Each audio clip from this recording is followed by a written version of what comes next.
Good evening, everyone. My name is John Frisell. I'm the district counselor from District 3, and I am the chairman of the Veterans and Parks Committee. This is our first subcommittee of the year. To my left is District 5 City Councilor Jose Rivera, and on Zoom is District 2 Councilor Rob Bellotta. And I will first go to our clerk, AJ Pollitt. And AJ, if you could read the virtual attendees call-in information, please. Thank you, Mr. Chairman. So, number 1A, pursuant to Chapter 20 of the Acts of 2021, in order to ensure active public engagement, the City of Worcester currently allows for both in-person and remote participation at its meetings.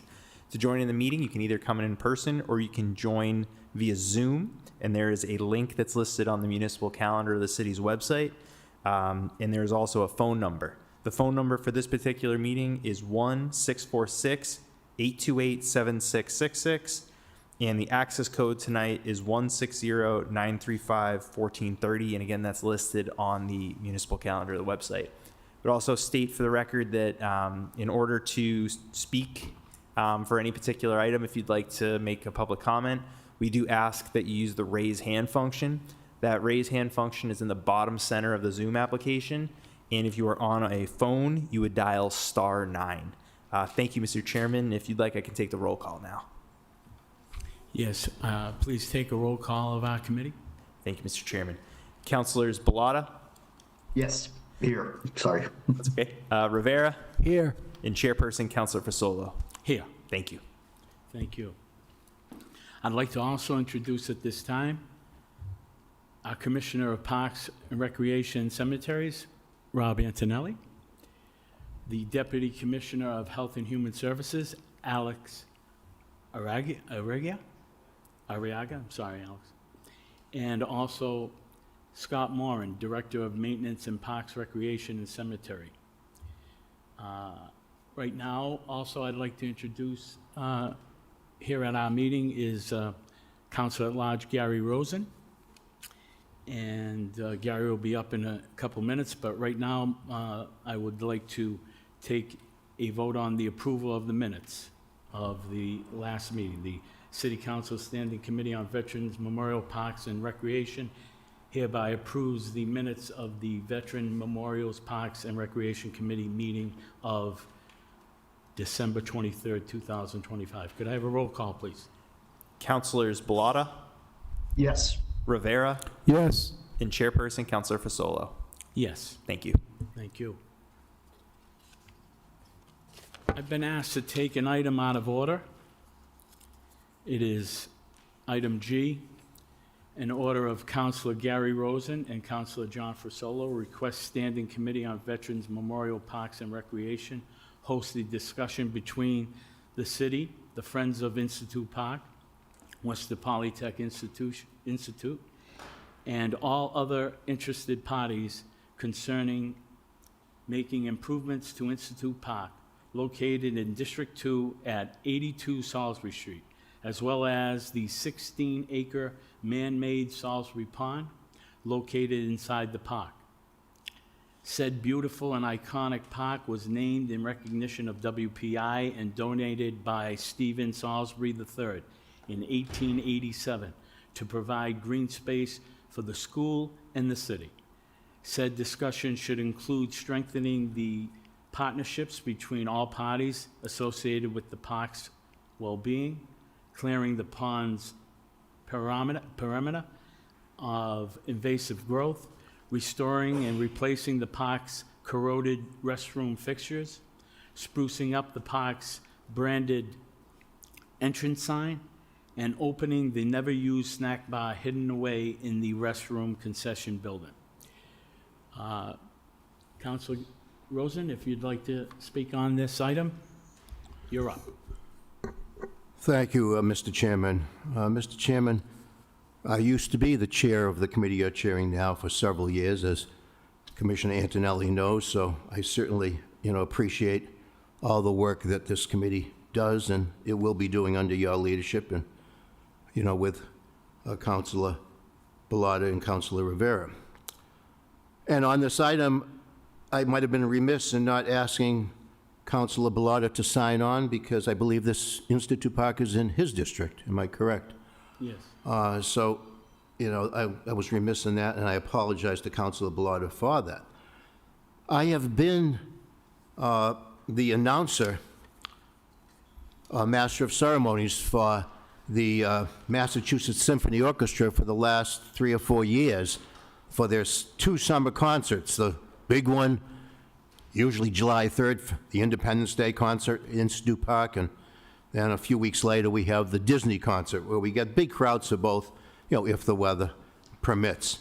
So I've really developed a love for Institute Park and appreciation for what goes on there. In fact, what is very surprising to me, yesterday, in fact, my wife and I, we host 2 students from China all year, school year. They go to Bancroft School.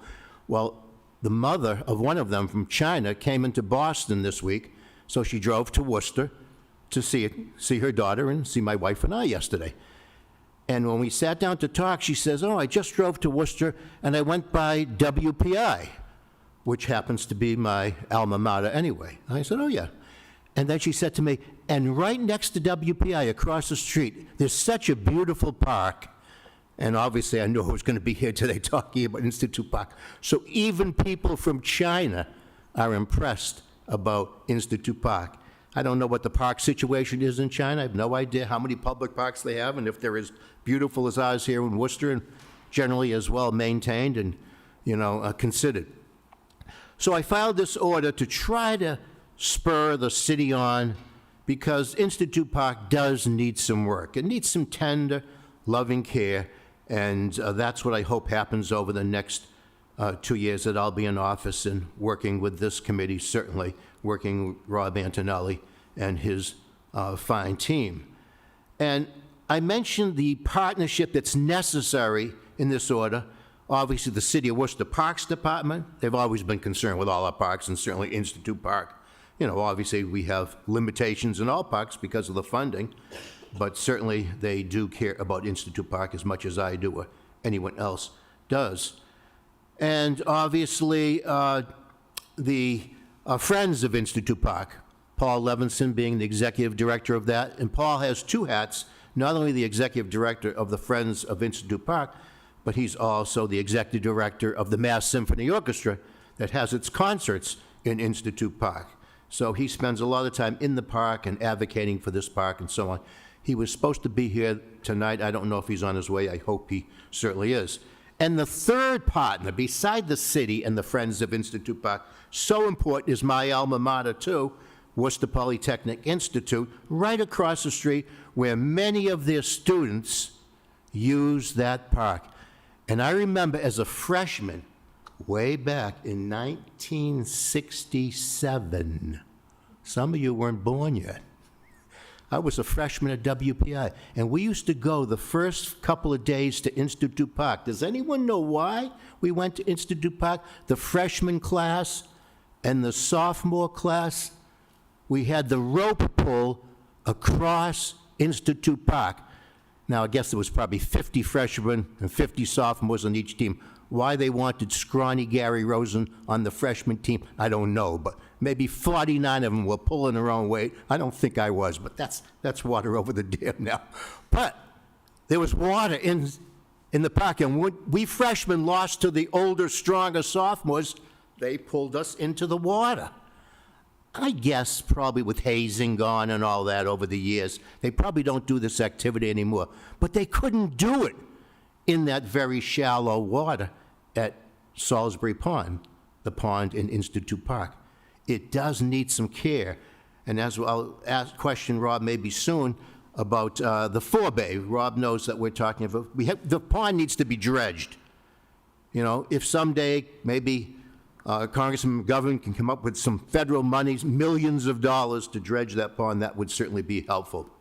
But in any case, there's a forebay, a unit that basically will help purify the water there that really needs to be done. And I believe that there's federal funds sitting there waiting for the city of Worcester to use them to put this forebay unit into use. The only problem is the funds evidently are going to run out by the end of this year. If we don't spend them, well, they may go back to the federal government and to the war machine of the USA. We don't want that. We want them to be used at Institute Park. So my concern that I mentioned on here, a few things, some are very important, some certainly less than important. But I talked about cleaning the pond's perimeter of invasive growth. All around there, when you sit and watch the concert, you really can't see what's left of the shallow water because of all this growth. It really should be taken down, I assume, if that's ecologically sound. And restoring and replacing the park's corroded restroom fixtures. I think they're doing that now. I believe that the bathrooms finally have been closed and are being upgraded, which, if that's the case, Rob can tell us, and I greatly appreciate that. Sprucing up the park's branded entrance sign, oh, that needs work, and I know the city manager has been talking to Rob about that. In fact, all the signs, if you go by looking at our parks, they're these old-fashioned model signs. They're not very bright, they're not very welcoming, and certainly the one at Institute Park needs a lot of work. And there's a snack bar that no one ever knew about in the back. I had been associated with Institute Park for years. I didn't know that the bathrooms in the back had a snack bar for 13, 14 years, never opened, never used, sitting there, could be used. The concerts aren't the only activities and events at Institute Park. There's a lot of other ones like Juneteenth and other festivals and so on. Maybe I skipped it and I meant to say it, but the third partner, WPI, and Laura Martinez is here. She's the Director of Government and Community Relations at WPI. She, I hope, will speak on that partnership. I'm doing my best to make sure that WPI knows and appreciates, and I think they do. I've met with Laura, and I'm meeting with her again, coincidentally, tomorrow morning. And we're talking about strengthening the partnership between WPI, the city, and especially the Friends of Institute Park. It's a park that WPI students use all the time, and I would think that any college, any university across the street from such a park would be thrilled to say that we support the park. And I know that WPI has been a good supporter of the city in terms of pilot programs, which I've always advocated for. And I believe that maybe $800,000 a year comes from WPI to the city of Worcester as a pilot program, I believe half of which is supposed to go to the library, and I hope the other half, which is earmarked for Institute Park, does go to Institute Park and not for any other cause. Mr. Chairman, I would just maybe ask if you would recognize Laura Martinez, and maybe she could say a few words about WPI's willingness to work with the City Parks Department, this committee, the City Council, and also with the Friends of Institute Park to get this park the care it's going to need in the future.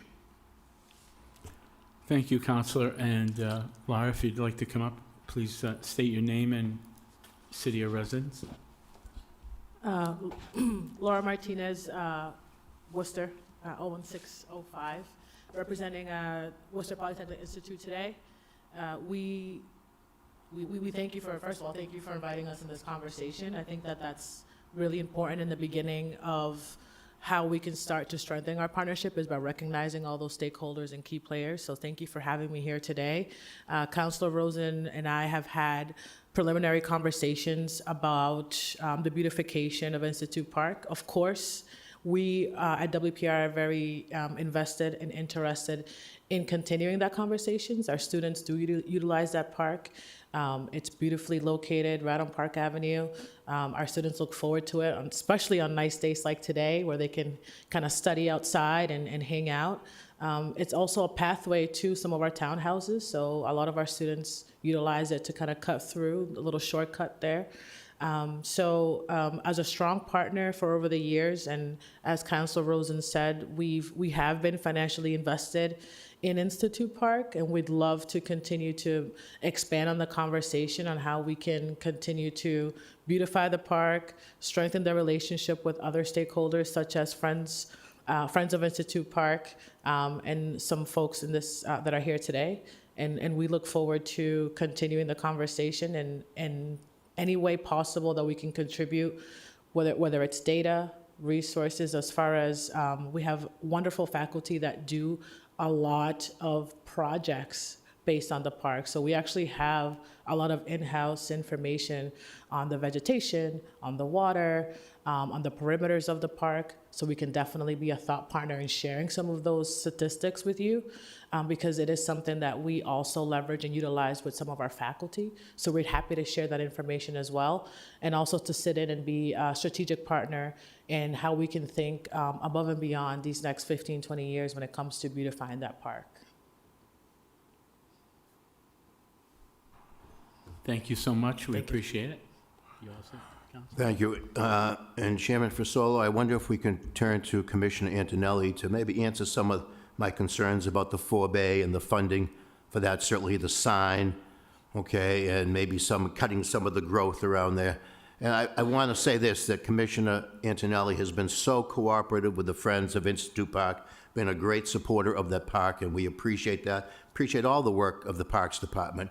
And what I've been saying the last few weeks on this item is that the park does need some tender loving care, and I'm sure the Parks Department knows that, but they obviously are spread thin too with so many wonderful parks in our city.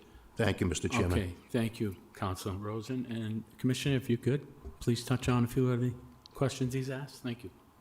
Thank you, Mr. Chairman.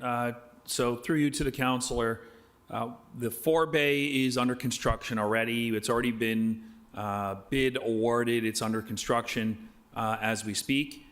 Not supposed to be done until October, maybe beginning of November. And so that's on schedule to be completed in calendar year 26. And we'll meet all the deadlines required for the federal funding that we've received for that work. So they're working on that through the chair to Commissioner Antonelli. They're working on that right now. Yep. Yeah, we've been working on it. So we've had some challenges over there with just some of the rain and and the winter wasn't helpful to us this past winter. If we had 2 winters ago, we would have worked through the winter. But because of the snow this year and because of some of the challenges with the snow that we had and the amount of snowpack we had, we weren't able to continue to work throughout the year. But we are scheduled to be completed in October, November of this calendar year of that job over at Salisbury Pond for the forebay. And that project was fully funded by the federal government? So it's funded as a combination of ARPA money, a $500,000 earmark or state item from the DCR and the Commonwealth, and then we've had to put in some additional funding on our end of it, just due to some unforeseen issues that we ended up coming across as we were building the system out. So the site has been cleared, and we're just trying to get through a couple of challenges that we have with the way it got designed initially, and when you get into the job, there's some changes that what we had for original plans weren't correct, and so there's some modifications we've had to make, but we'll be completed with that by November of this year. Okay, that certainly is great news. So there's no threat of losing any federal funding, any funding at all? Nope, not at this time. That's certainly good to hear. Now the point of the forebay, and just to give everybody a little bit of a history on it, the point of the forebay and the point of not dredging the pond until the forebay was put in is a discussion that we've had with both EPA and DEP about it makes no sense to dredge a facility that then is just going to have silt and material go right back into it. So the forebay is designed to be able to take a regular storm, 10-year, 15-year, so allow the water to go into what we would call a sediment basin, where the sediment that's in the water as it's coming down the brook, the sediment settles out, the water then goes into the pond, and then on a regular basis, our sewer operations staff would be able to go in there and clean out that sediment. And so basically what it does is it stops that sediment from coming in. It does not stop it on a major rainstorm. So if you get a 100-year rainstorm or something like that, it's just going to come in, it's going to overflow the little weir dam that we put in there, and it's just going to go straight back into the pond. But again, supposedly those are more rarer than your regular storms. And so the idea is when we designed it was to minimize the amount of impact during regular storms, regular types of weather events. So the purpose of it was to get that done first, so that we're not dredging and then having to dredge again, because we've allowed all of this silt to come back into the pond. So that's the first piece. Once that's completed, we can start re-looking at the pond as a dredging component. We're not there yet. It's multi-millions of dollars for that dredging. We've looked at other opportunities, thinking, can we, instead of doing the whole pond, do we do just the first 20 feet? Do we do the first 30 feet? What makes sense where we can work from land, reach out and grab that material? That would, in essence, help with the aesthetic component of it along the wall that's there. So there's a beautiful wall that you can't see because of all the overgrowth, but there's a beautiful wall there, so maybe we can work something on that end of it.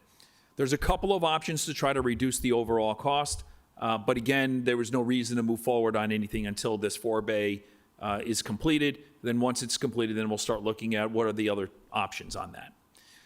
Secondarily, when we go to the building, when we designed the building, we designed it in partnership with the Friends of Institute Park. That sort of concession area has been there since we demoed the old building and then put in this new building. It's available for use. We've just never had anybody request it. So it's no different than a little league or, another league that has a concession stand that they work out of. We don't operate concession stands on the city side. If anything, the majority of what we would do would be more of a mobile concession where we would allow somebody to come in as a mobile concession, but we don't operate concession stands on our end. And so it's available. If there was somebody that was interested in using it for whatever events or for any of the events that are there, it's an option for organizations to use. When it comes to the restrooms themselves, what was to be stainless steel fixtures ended up not being stainless steel fixtures. So that has already been awarded and contracted out. We're waiting for the contractor to get all of his supplies, and we'll be changing out all of the fixtures within that bathroom in both the men's and the women's room in the coming month and a half or so. We anticipate we've shut down the bathrooms through the end of June. We anticipate we'll be done earlier, but we don't know that yet. It's all going to be based on the amount of funding how long it takes to get the product in. So the new toilets, the new urinals, the new sinks. Will all of those that be good information. porcelain fixtures? They will be porcelain fixtures, yes. That's So- great. So that's that. We do have plans in the future to then go back in and do some painting of the interior as well, and some other minor upgrades. But the toilets and the fixtures were the main component that needed help above anything else on that piece of it. When we talk about sort of the sign, those signs were initially put in probably 20 some years ago now, maybe a little bit less than that. But the main component of that sign that's outlived its useful life is there's a banner at the bottom. It's about a 3-foot by 8-foot banner on the bottom. It's really not a banner, it's a permanent fixture, which is weathered and needs to be replaced. And so those are the things that we're looking at now to look at how do we replace those, just the banner on the end. The one that was on the other side on the Humboldt and Salisbury, we don't know what, and we've removed it. So that would have to be, at some point in time, a brand new sign. But as of right now, the sign that we'll be looking at is the one that's on Salisbury and Park at this time. That's all very good news, Mr. Chairman. Just one final question, because I know you have an extensive agenda tonight. What about all the overgrowth around the perimeter of the pond? So the overgrowth is part of the dredging component because the majority of that is within the water, on the water side of the pond. So we're a little bit hamstrung on that because of the environmental regulations of Massachusetts and the city of Worcester with Conservation Commission. So we'll need to work through a large functionality of how we address that component of it because of that. And so, again, that's something that we'll be able to look at further once the forebay is done, and we know that we have this system in place that is going to help us reduce the amount of sediment that's coming into the ponds, then we can focus in on the other amenities. So there's an amenity of tennis court upgrades. There's an amenity of a walking path that WPI has partnered with us on a design for that goes from West Street to the townhouses on the other side.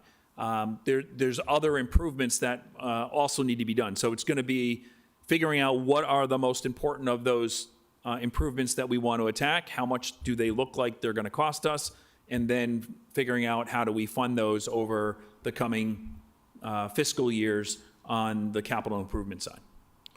Through the chair, definitely my last question. Does the commissioner know if the $800,000 pilot payment from WPI to the city of Worcester, half of which is supposed to go to Institute Park, not even to the Parks, but to Institute Park? Do you know if that's happening? I know that's not your purview, but perhaps you know.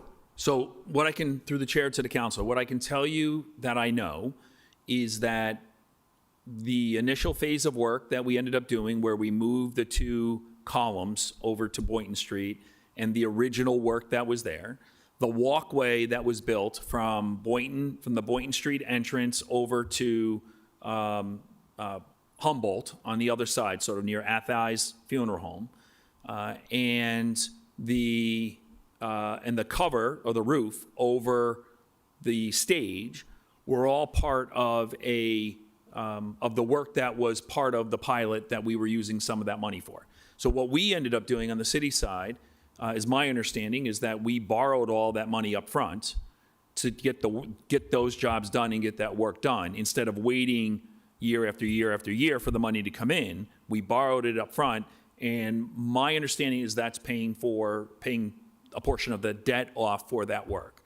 Not all of it, but a portion of it. My understanding, I think you'd really want to have the CFO maybe give you a better understanding of how that all plays out. But originally and through the original pieces of it, that was my understanding.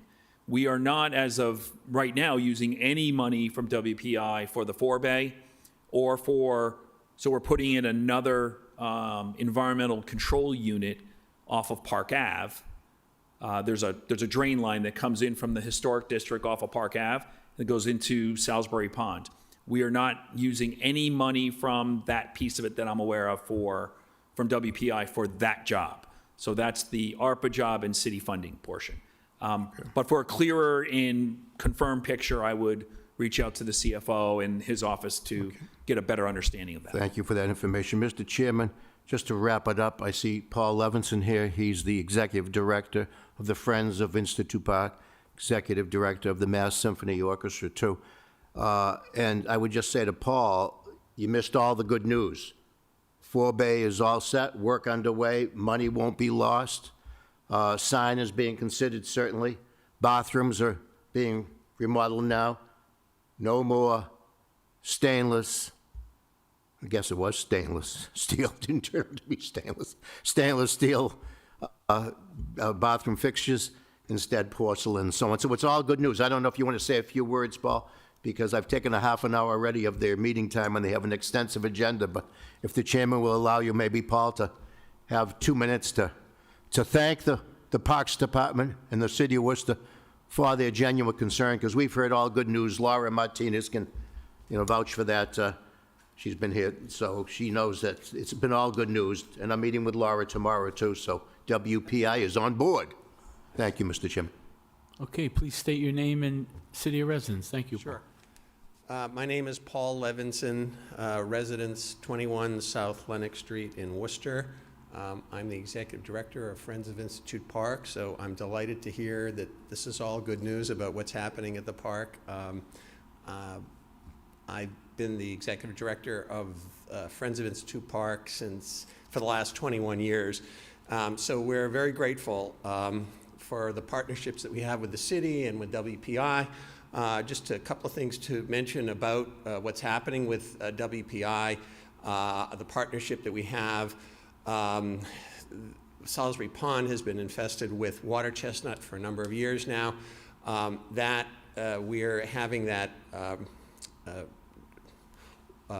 treated And the city has paid for part of that, and now WPI is paying for that this year. We understand that for the next, actually foreseeable future, the city would be paying for the water chestnut treatment, at least that's what I heard from Katie Liming.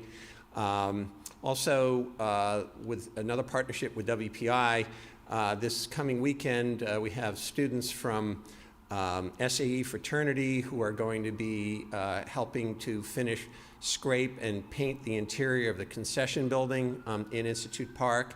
And they've been doing that actually for several sessions, and that should be finished this weekend, so we're very grateful for that.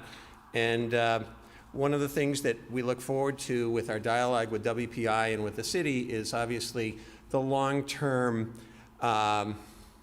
situation at Salisbury Pond. The pond has, we're waiting for the results of the Project Blue Worcester, which should come out relatively soon, so we can really hear about the root causes of the significant pollution that has taken place there with sediment. And it's an ongoing concern of ours, and I think it should be a concern of everyone, and I'm sure it is. So we're grateful for all of the partnerships that we have with the city and with WPI, and we're looking forward on July 3rd of this year to the start of the 75th year of free summer concerts in Institute Park, which coincides with the weekend of the 250th birthday of the United States. So, and we have now a rain date for our event on Sunday, July 5th. So hopefully with good weather, we should have a huge crowd, and people, I think, will really come and enjoy all that Institute Park has to offer. Thank you. Thank you, Paul, and thank you for your advocacy. Commissioner, you're all set with everything? And we should be ready for the celebration on July 3rd? The park will be in good shape for then? Through the chair, yes, we should be all set on our end of it. Yep. Thank you so much. I might have been remiss in not introducing our Deputy City Clerk, A.J. Paul. Forgive me for that, A.J. This being my first committee chairing a subcommittee. So having said that, could you guide me now? Are we supposed to take G and have a roll call or file it? What is the recommendation there, Mr. Clerk? Thank you, Mr. Chairman. No, absolutely. So this item is a discussion item. The discussion was had. If you're satisfied with the information, then I think the item could just be placed on file if you want to have a roll call for that recommendation. Please, I'd like that. Thank you.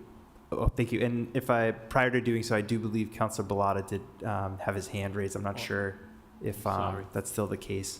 Yes, I'm sorry, Councilor Bellata. Forgive me. If you'd like to say a few words, go right ahead. Thank you. Thank you, Mr. Chairman. Yeah, I just wanted to say thank you to Friends of Institute Park and Laura Martinez and WPI. It's great to see, organizations and stakeholders of the neighborhood work together with the city to really improve this park. It's a wonderful park for District 2 and for that neighborhood. I'm excited to see the Fort Bay moving forward. So I just want to say thank you for everyone for your work and support on this matter. Thank you, Councilor. Okay, Mr. Clerk, if you could have a roll call, please. Thank you. Councilors Bellata, Yes. Rivera, Yes. and Chairperson Councilor Fasolo. Yes, Thank you, Mr. Chairman. thank you.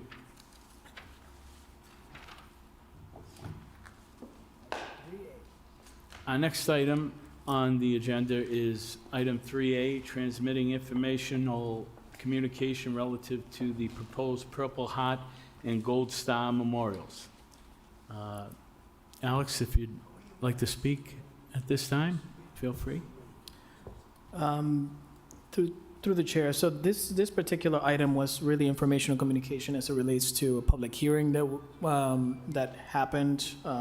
This happened back in December 22nd, as it relates to both the Purple Heart and Gold Star families monuments that we are proposing.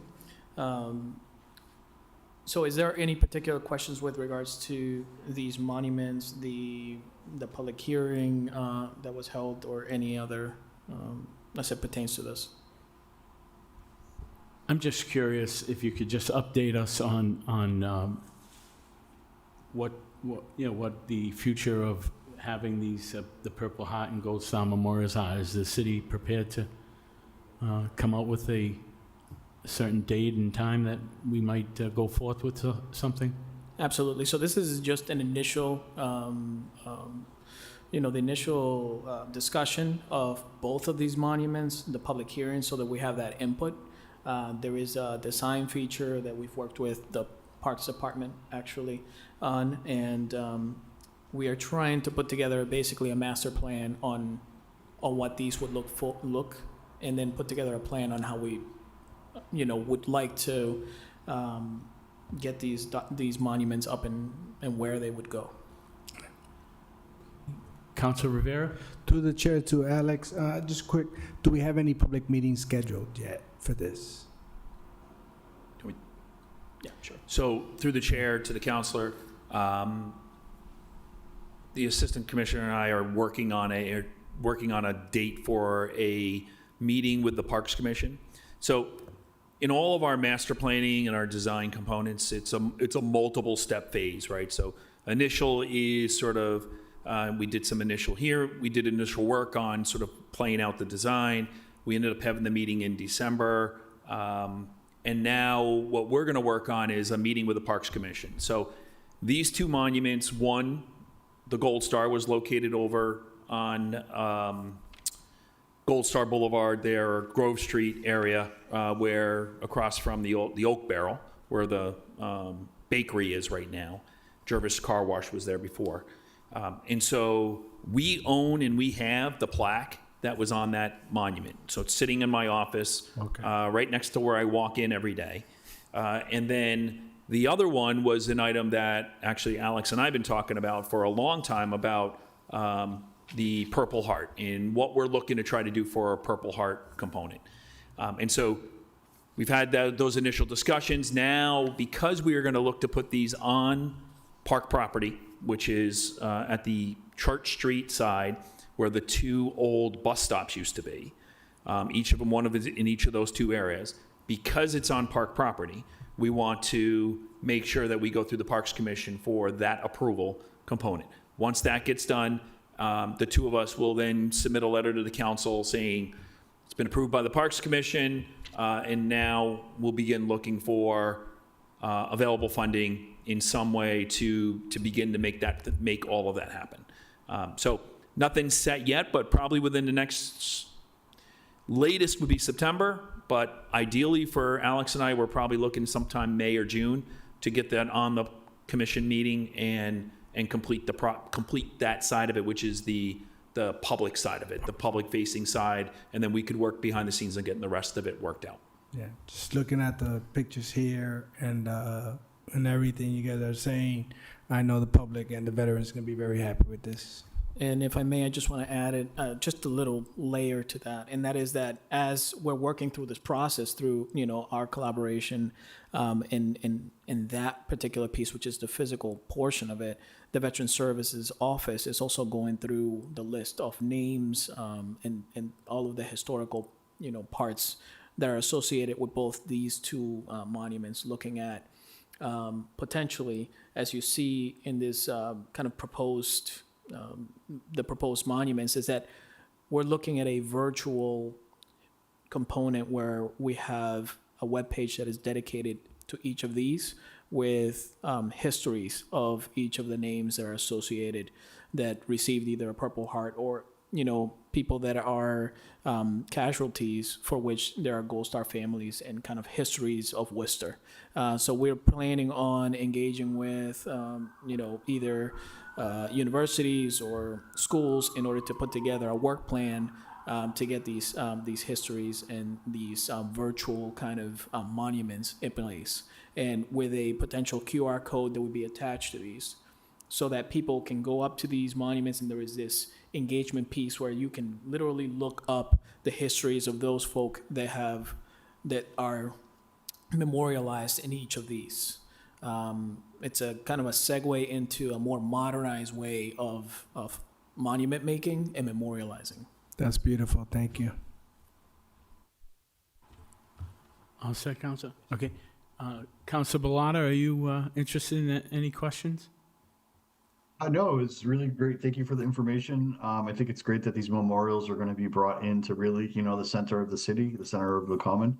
And I did not know about the more the QR code and all of that stuff. So that's really great to see, and excited to see this project come to fruition. So thank you. Thank you, Counselor. And thank you, Alex. And Commissioner, thank you. We look forward to hearing more about it. Mr. Clerk, you give us a recommendation what to do with 3A, please? Thank you, Mr. Chairman. So once again, this was an informational communication in nature. So if you're satisfied with the information, then you could make a recommendation to file the item. That is what I'd like to do. Let's have a roll call on filing 3A. Councilors Bellata, Yes. Rivera, Yes. and Chairperson Councilor Fasolo. Yes, Thank you. thank you. I see two people in the audience. Do you have an item you'd like to speak on? Or you're here for? Well, we can take it out of order now, so you don't have to wait. What item is that, Mr. Clerk? Newton Hill, you said, sir? Excuse me? Mr. Chairman, I'll take a look at the agenda right now.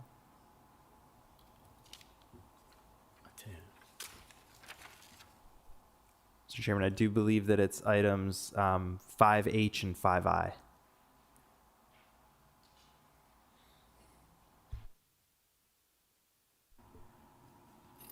All right, we'll take it out of order, and I'll read the two items. 5H, Chairman's order from the Committee of Veteran Memorial Parks and Recreation, request Standing Committee on the Veterans Memorial Parks and Recreation invite representatives from the Friends of Newton Hill and the Newton Square neighborhood, South Lenox Street neighborhood, and Saxon Road neighborhood groups to a public forum for the purpose of demonstrating to said groups a presentation relative to the planned improvements to Newton Square in Elm Park and to promote community engagement with the project. And if you don't mind, we'll take I as well. Order of Councilor Hattel and Councilor Pasillo. Request city manager install cameras on Newton Hill in an effort to address neighborhood concerns relative to nuisance issues in the area. Would you like to come up and speak? You don't have to, but if you'd like to. Name and residence, please. Rick Miller, 23 Germain Street. I'm also past president of Friends of Newton Hill and current president of Park Spirit of Worcester. Regarding item H, we did meet with the Parks Commissioner last week. They held an informational meeting at the Parks office. A lot of ideas were brought up there, and we're in full favor of all renovations to the Newton Square aspect of Newton Hill. On the last item, item I, this was brought up a couple years ago. I'd just like to encourage this committee and the city to proceed forward with cameras, especially in the Newton Square area. We've had an incident, ongoing, habitual for the past 15 years of students, mostly high school students, some college students, gathering at the top of Newton Hill multiple times. We actually had one just last weekend, the first one this year. We have a trail camera up at the top to monitor that. We're requesting real cameras in the Newton Square area of the park where most of the young people come in to enter the park. I believe there is a camera at the new parking lot off the new high school. And there had been discussion about possibly working with Cornerstone Bank on putting a camera at that park entrance and parking facility on Park Ave. You've got a neighborhood group of citizen volunteers that have been active since 2001. This is the 25th year of that group volunteering their time to improve a city park. They contribute anywhere from 300 to 500 hours every year of volunteer labor and have raised between $100,000 and $200,000 of private money through grants, foundations, to make improvements to that facility. And we're just asking for a little cooperation with some extra eyes on the park. This is long overdue. I appreciate it. Thank you. Thank you, sir. Commissioner, would you like to make any comments on what the gentleman's points that he made? Thank you, Mr. Chairman. When it comes to Newton Square, we've started and we had sent an item to council a couple of weeks ago regarding a meeting we held on the Newton Square renovation. We're working with UMass Amherst on a redesign of that area. We had our first meeting.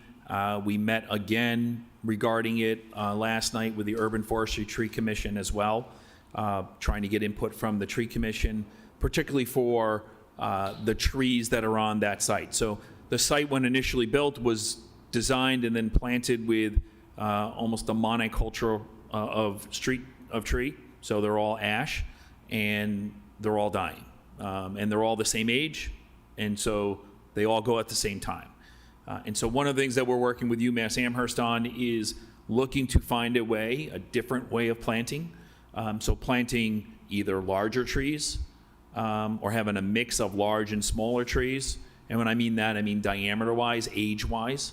And then looking at additional plantings that may happen in 3 years, 5 years, 7 years, 10 years down the road in particular locations.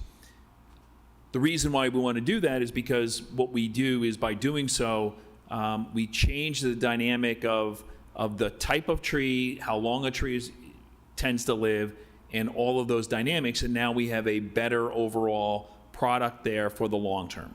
And not everything dies all at the same time. And then also, if we're going to do that, and we're going to say we're going to plant trees in 5 years at these locations, I want to make sure that I'm not putting utilities going through the middle of that, a water line, or whatever else we may look to, we may need to put in to upgrade the facility as a whole. So those are some of the things, at least on that end of it. So I think we're moving in the right direction. I'm actually meeting with the students tomorrow. Myself and our staff are meeting with the students tomorrow to go over anything additional that questions they may have. We did a site visit 2 weeks ago with the students. So we're moving the process along. It's a short time frame. It's 6, 7, 8 weeks. And we're already 2 weeks into it. So the time frame for them to really do everything is really tight. And so we've minimized the space that we've given them.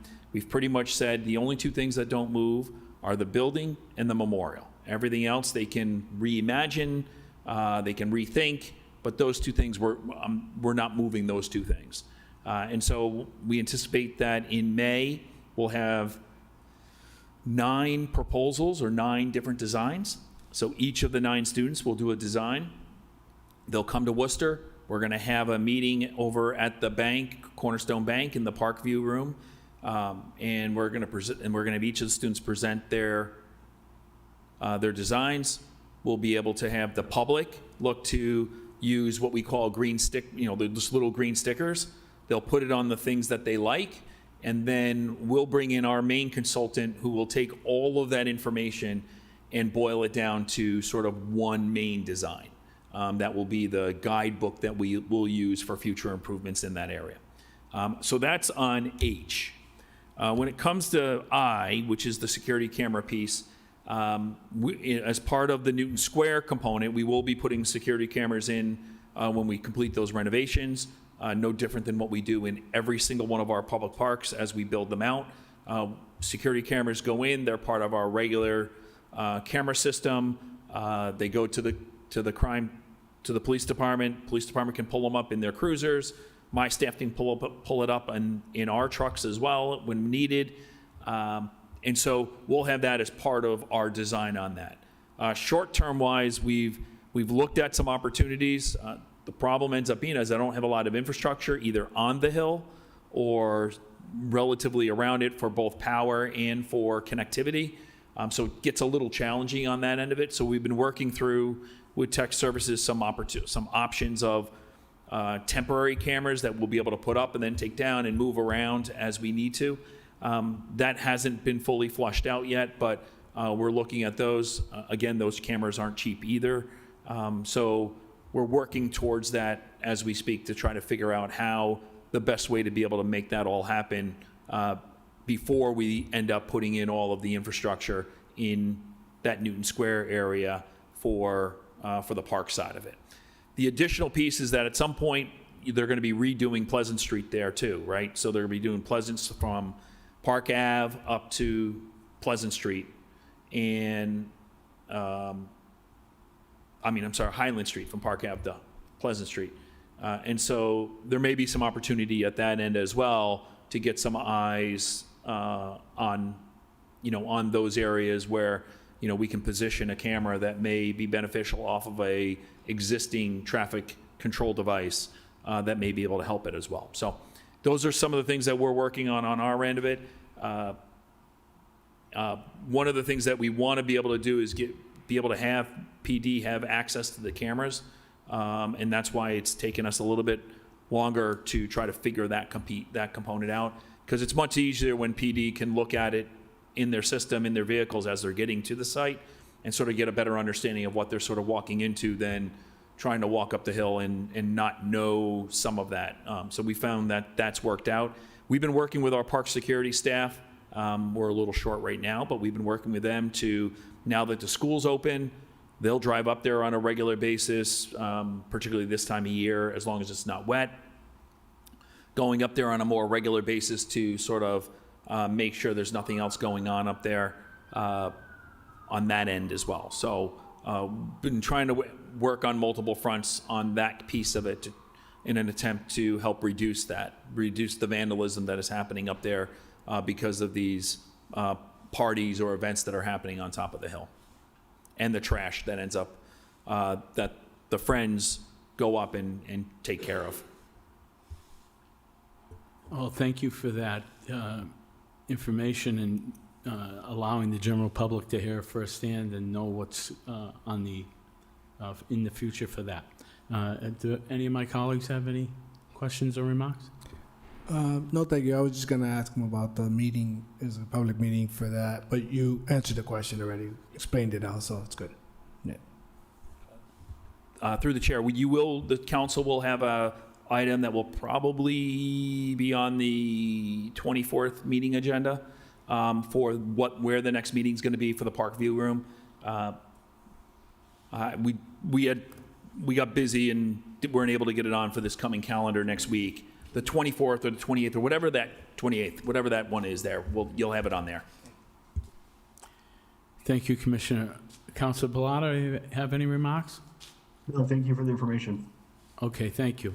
Mr. Clerk, could you give us a recommendation to do what to do with 5H and 5I?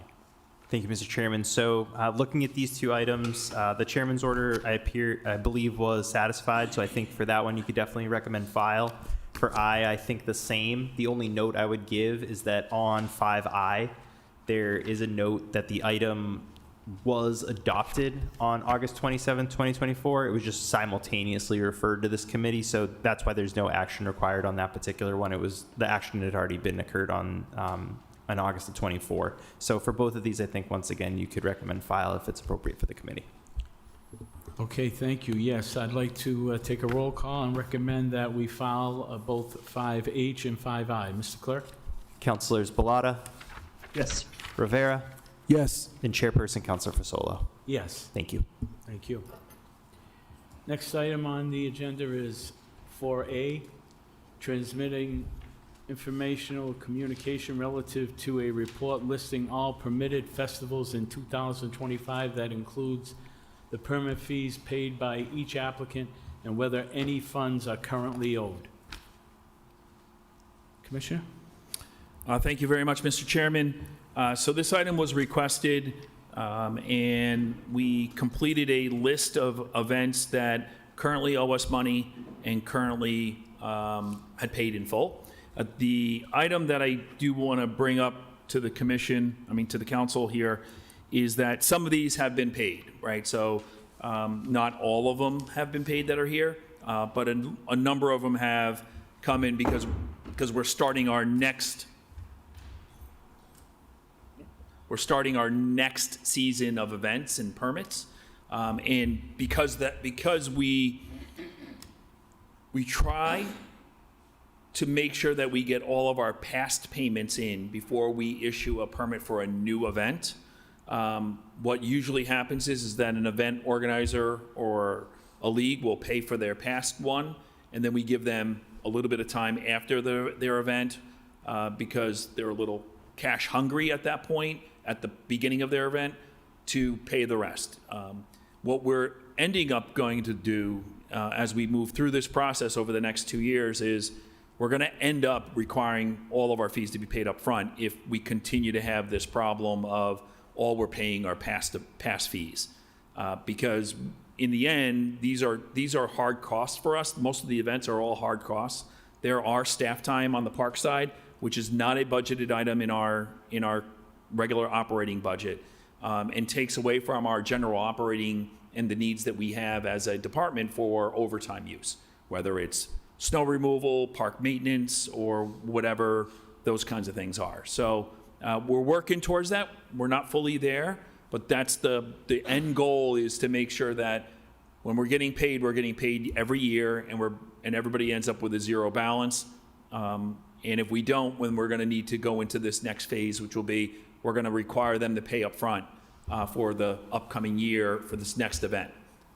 And I think that's the only fair way, because I have all of these other organizations that come in, they pay their bill, they do what they're supposed to do, and then we have a whole bunch that don't. So that's the only fair way to make this complete on our end. Councilor Rivera? Through the chair to the commissioner, as I saw the list, pretty extensive list there of money that's owed to the city.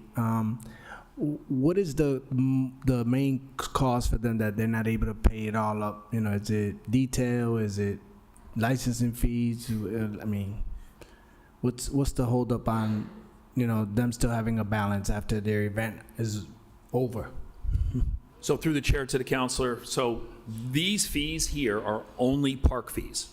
So this does not include anything that would go to the police department, the fire department, inspectional services, doesn't include any of those fees. These are just our fees on the park side. Part of the problem ends up being is that they forget. They have their event, there's a large push till their event, they have their event, and then they just forget. And that happens, and usually when we send them the invoice, they're oh, I forgot, and a lot of them take care of it. Others have a structural issue on their event side that they're always paying the previous year, so then they don't have the money to pay the current year on that side of it, and that becomes a problem there.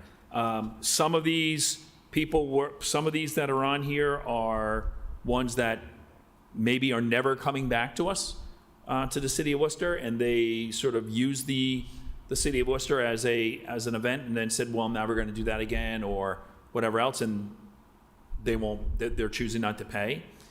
The other hiccup that we've had is we have some groups and some organizations that continue to switch either names or presidents. They're the same group, but they're changing their names or they're changing the president, and well, that's not me, I'm not paying that kind of thing. And so we're going round and round with that a little bit.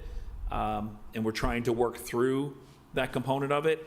And we're trying to be understanding that, okay, well, maybe it was one individual that agreed to pay this and it's not that, but at the same time, there's a cost here, and it's still owed to the city.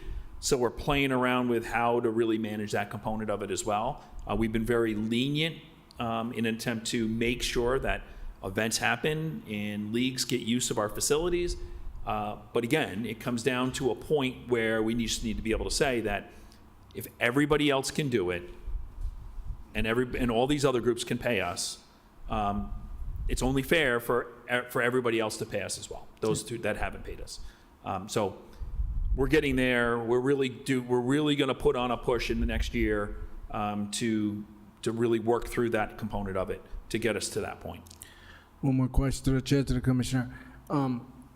What is it that you guys need to make it where, moving forward, you're gonna decide?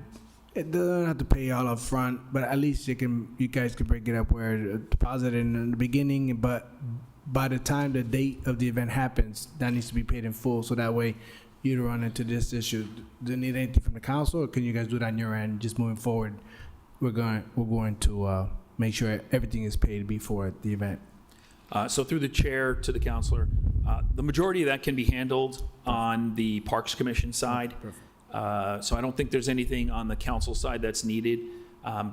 Again, part of the problem is we've been very, very understanding and trying to work with everybody because we understand that value of what the events do and what these tournaments and sporting events have to both our city and our residents. And so we try to work with them. And if there's an organization that's willing to work with us, right, we're here, right? We're willing to do that. The ones that get very difficult are the ones that just completely ignore us and then just expect that that fee is going to be waived and we're not going to do that. And that's not what's going to happen on our end of it. So I think for us, we're setting the tone now. We're letting everybody know. What we do find a lot is that events, when they're held, a lot of times they don't have the money by the day of the event to start, but the week after, right, they've collected the vendors that are coming in. They've gotten their cut from whatever else that they've made agreements on. And so, we've said, well, you're going to need to come back to us that week after, and you need to pay us. And we're understanding that that's the way it's going to be. At some point, we may just say for some organizations, because we continue to have this historical issue, we're not doing that with you because we're just not getting paid. So we're not there yet, but we may end up working towards that end. Thank you. Thank you, Councilor Bellotti. You all set? Do you have any remarks?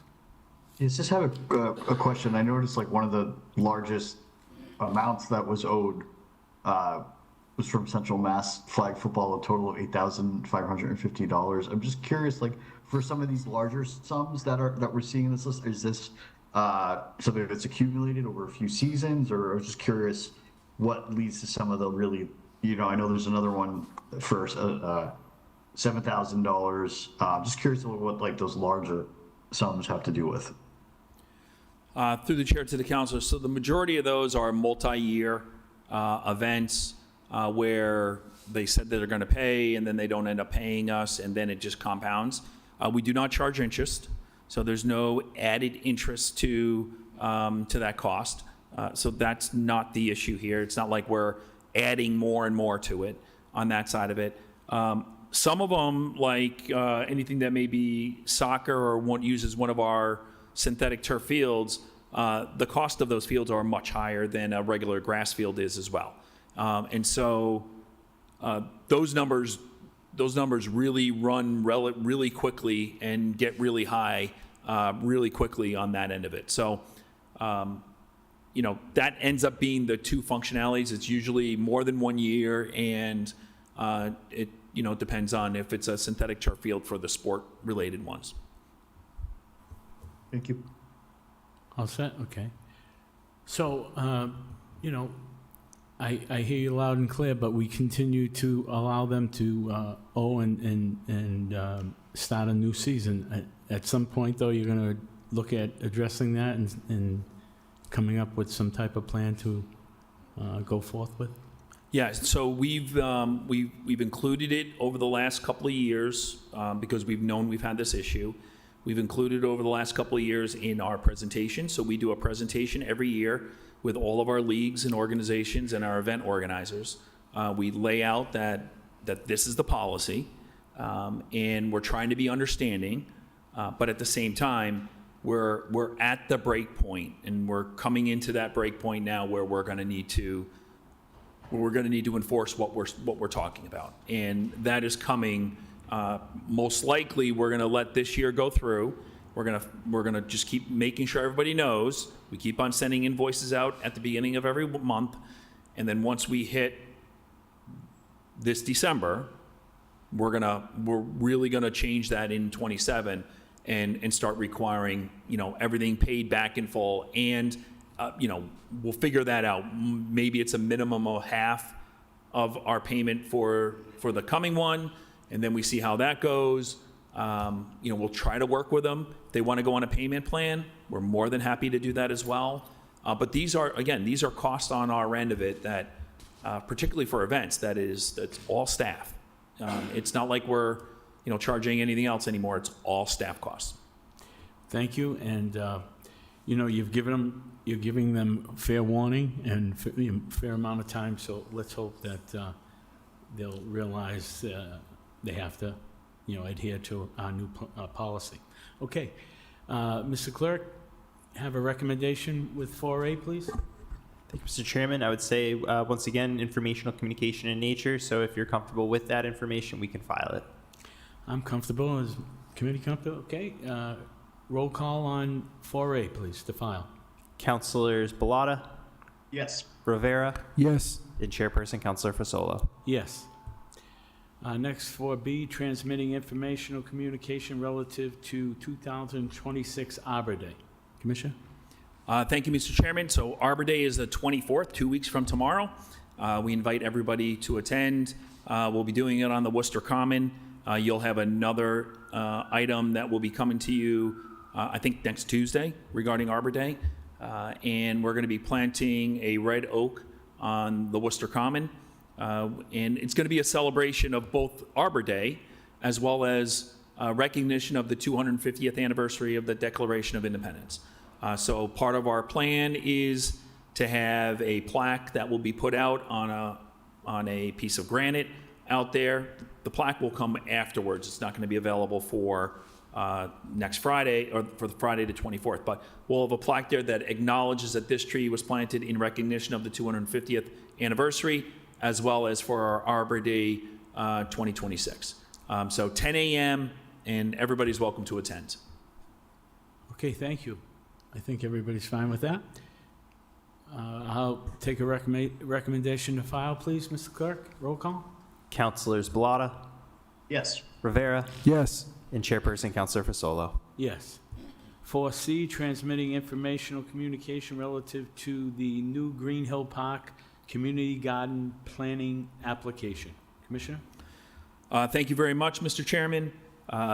Very successful. We had, I think, close to 175 applications come in.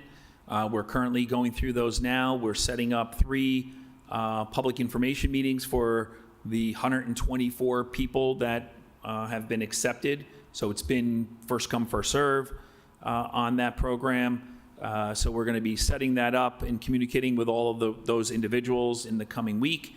We'll have 3 meetings coming up, 2 Saturdays and a Wednesday, where we'll go over what the rules and regulations are. We'll give them the access code to the gardens, and we'll give them all of the needed information if they have any questions as well. And we'll take care of all of that at those 3 meetings. Our staff are working on finalizing that interaction as we speak right now. So we're excited. May 1st, we'll look to open everything up and have them start planting. Great, thank you. That sounds great. Any comments? Perfect. All set, Rob? Well, yeah, thank you for, this is through the chair to the commissioner, really excited to see this happening this summer. The gardens look beautiful, and really just, again, excited to see this happen in Green Hill Park in District 2, so thank you. Thank you, Counselor. Recommendation to file 4C? Mr. Clerk? Roll Yes, call, Mr. please. Chairman, thank you. So Councilors Balata, Yes. Rivera, Yes. and Chairperson Councilor Fasolo. Yes. Thank you. 4D, transmitting an informational communication concerning the feasibility of installing water bubblers in the city parks that prioritize recreation Worcester locations. Commissioner? Thank you, Mr. Chairman. So there are 5 current locations for Recreation Worcester.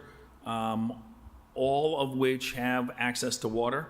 The more difficult one is Burn Cove Playground. We do not have water on our site, but the school is right there, right adjacent to the park. And so, we've recommended to Recreation Worcester to coordinate with Worcester Public Schools for just that one. But East Park, Greenwood, and University all have spray parks at them. So we have water-based activities at those 3 locations. And Logan in District 5 is at the bottom of Mill Street, or top of Mill Street, bottom of Airport Drive. And they use the buildings available there that has water.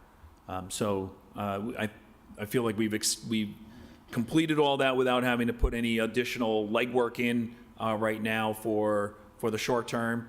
And then we'll continue to work with Recreation Worcester as needed. Thank you. Any comments? Committee? Okay.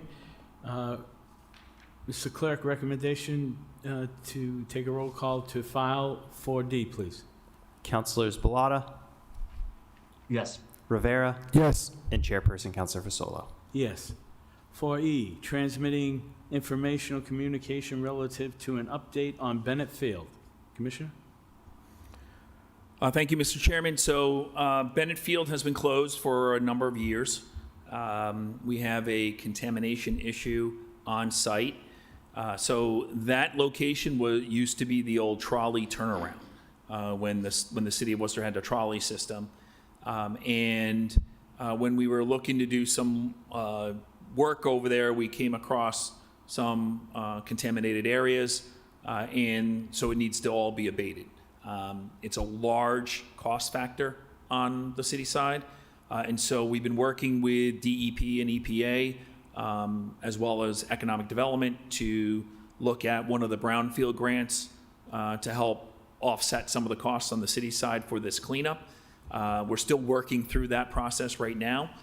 We hope to be able to, within the next year or so, be able to submit a grant to some grant program that would assist us in getting that material removed off-site. Then the challenge, then there's a secondary challenge, which is the wall.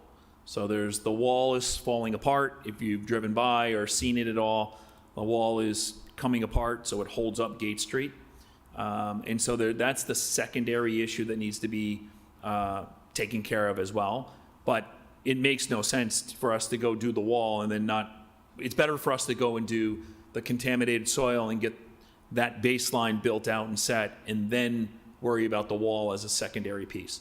And so that's the direction that we're going as we speak right now. Thank you for that update.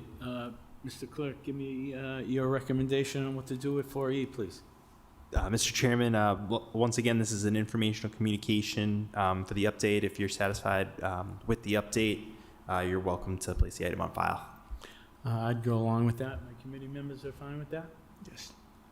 Okay, so a roll call on 4E to file, please. Councilors Balata, Yes. Rivera, Yes. and Chairperson Councilor Fasolo. Yes. 5A, petition of Patrick W. Grady, request city manager provide city council with report concerning additional updates regarding the status of the renovations to and reopening of Bennett Field, and funding not yet secured for Phase 2 and Phase 3 of the plan outlined in communications conveyed on June 18, 2024. I know you gave us an update. If you want to add anything else, go right ahead. Again, I don't have anything more to add except that, we're continually working on it. We're working with the city manager as well as our consultants in DEP and EPA on securing the funding to be able to address the contamination issues. Thank you, Commissioner. Motion to file, if my committee members are fine with that. 5A, Mr. Clerk, please take a roll call on that, please. Councilors Balata, Yes. Rivera, Yes. and Chairperson Councilor Fasolo. Yes. 5B, petition of Frederick Rushton, request city manager establish a citywide plan to establish at a minimum 30 pickleball courts by modifying some of the underutilized tennis courts in the city or establishing new courts similar to all the other towns surrounding Worcester. Further, request City Council work with the school administration to establish a minimum of 8 courts at or next to the 4 city junior high schools to help expand at the school the sports opportunities for middle school children.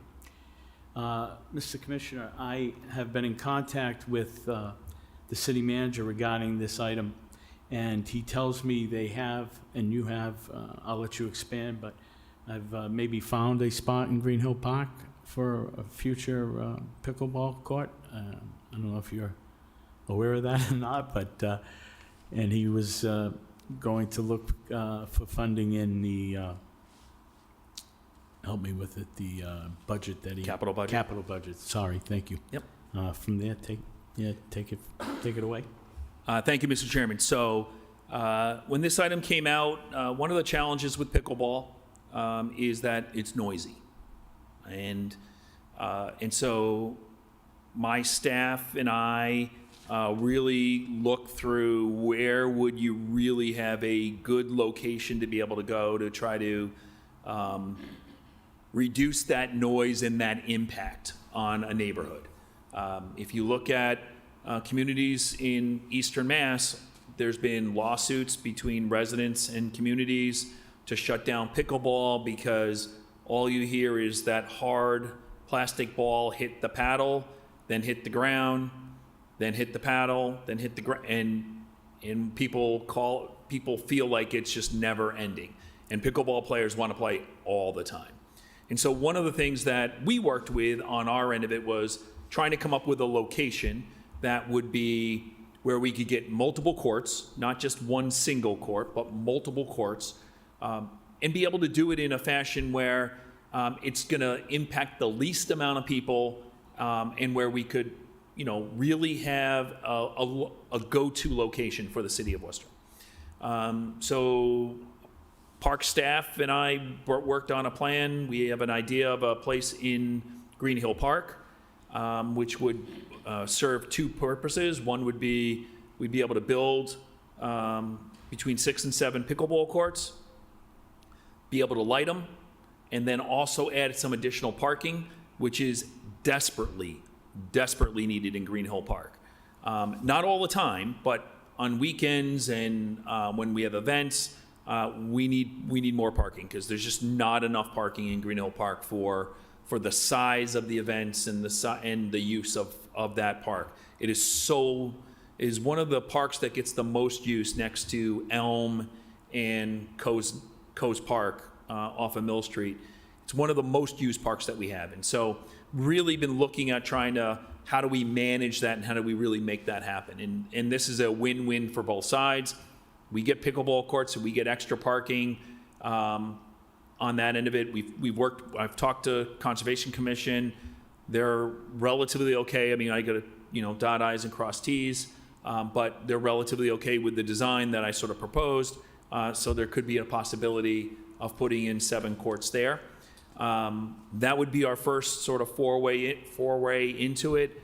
I really don't see a lot of our tennis courts or other courts, basketball, being transferred over to pickleball. We've added some pickleball lines in certain facilities, Holmes Field, Greenwood, on our tennis courts, but they don't really, they're used, but they're not.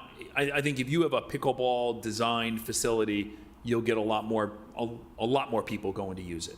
And also, like I said, it solves some of the noise issues with what we're proposing to do over there. So that's where we stand right now. It is on our agenda. I've continued to work with the manager on that as well. And right now, we'll be looking for funding to finish up design and then look for funding for a construction program. I was contacted by the author of this item, Frederick Rushton, and he was happy to hear about maybe, is it the old Connie Mack Little League that's at Green Hill Park? through the chair, it's not that field, it's adjacent to the field. So when Okay. you look at it, it's on the left-hand side of that. It's an open grass area right now, where we would sort of tuck it in towards the back, and then put the parking in front of it, which would then support anything else on that Little League field as well.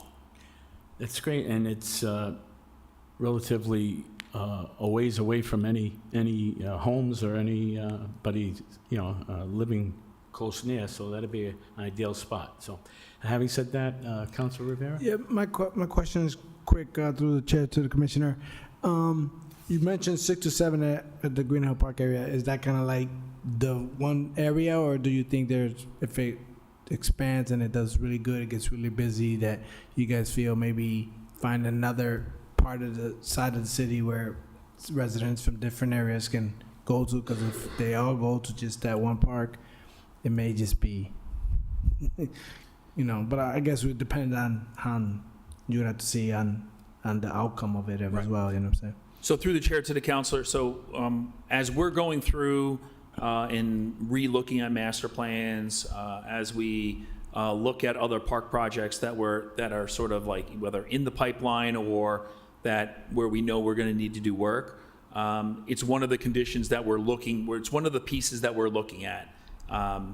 Is there another location where maybe we may not get 7 or 6, right? We may get 2.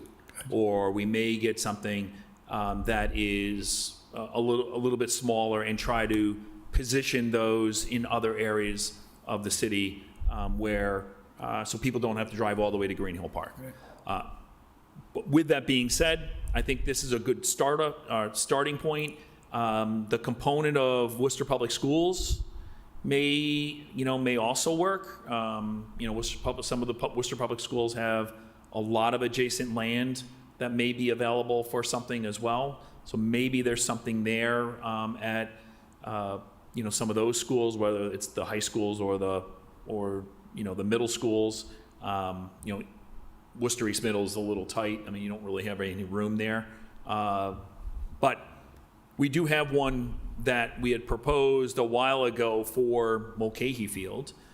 So there's a basketball court that was built, there's a multi-purpose court that we were gonna build, and then a pickleball there. We were gonna give that a shot when pickleball sort of started first coming out.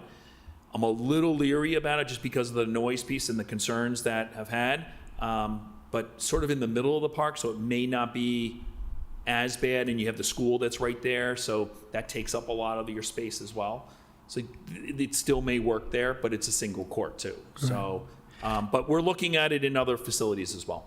That's good. Only saying it because I know some residents in District 5 want pickleball court. So that was it. Thank you. Councilor Bellata, do you have any remarks? No, thank you. Okay, thank you. Mr. Clerk, your recommendation on what to do with 5B? Thank you, Mr. Chairman. In this particular instance, it does sound like there is a lot of future plans that are going to be coming as it relates to the pickleball courts. So I do think that we could file the item if it's appropriate for the committee, but I do also think that it could be appropriate for a chairman's order for a future update as those plans continue to unfold. Yes, I think the latter would be fine with me, if it's okay with my committee members to make a motion for a chairman's order. If you could take a roll call on that, I'd appreciate it. Absolutely. And Mr. Chairman, just for the point of clarification as well, as it relates to the chairman's order, the motion is made to go along with the petition, and then the item itself would have the separate recommendation to file. So the chairman's order would be separate in nature. Thank you. Yes, please, let's have a motion to file 5B and then also with the chairman's order. I appreciate it. Thank you. Of course. Thank you. Councilors Bellata, Yes. Rivera, Yes. and Chairperson Councilor Fasolo. Yes. Thank you. 5C, petition of Brian Bickford, request installation of lighting at the Beaver Brook Dog Park on Man Street, operating from dusk until the park closes. Commissioner? Through the chair, we've installed, as part of our upgrades to the dog parks, we've installed 4 solar lights to start. And we're gonna see how those work out over the coming year. It's more of an issue as we go into the fall, when it gets dark much sooner and much quicker, that, people come home from work and it's already dark. So that's more where it's going to be. So we're going to give that a shot, see how that works. But what we did do in the design of that work was we put in all of the conduit in the dog park, and we have it all outside of the dog park so that when we go to redo the parking lot on Man Street at Beaver Brook, we can connect the power into that system. So we're not going to have to then reclose the dog park because, oh, we didn't think that we wanted to power these. No, we were thinking that long-term we're going to power them, but we're going to start with the solar component, see how it works, and then we can connect it in at a later time when we go to do the additional work. We just don't have enough power there right now. We'd have to trench all the way over to the building, which would disrupt both the current parking lot and everything else. So we just figured, let's try this first, and then when we go do that work, we'll be able to make those connections. Okay, that sounds good. Councilor Rivera? Yeah, I just want to, through the chair to the commissioner, I just want to thank him for that. And also through email back and forth, he knows how many desperate they are for that dog park. And so, I just want to thank him for that. Appreciate it. Okay. We all set? We'll take a vote to file? Okay. Mr. Clerk, please, let's take a vote to file 5C. Councilors Balata, Yes. Rivera, Yes. and Chairperson Councilor Fasolo. Yes. Mr. Clerk, I've been asked by Councilor Rivera to have a chairman's order on Beaver Brook Dog Park. So if we could, just for an update with a chairman's order. Absolutely, Mr. Chairman. Please. Just an update for, as relates to the installation of that second phase of lighting, or is that appropriate, or? Yes, just so we have a chance to update it at a future date, yes. Perfect, thank you.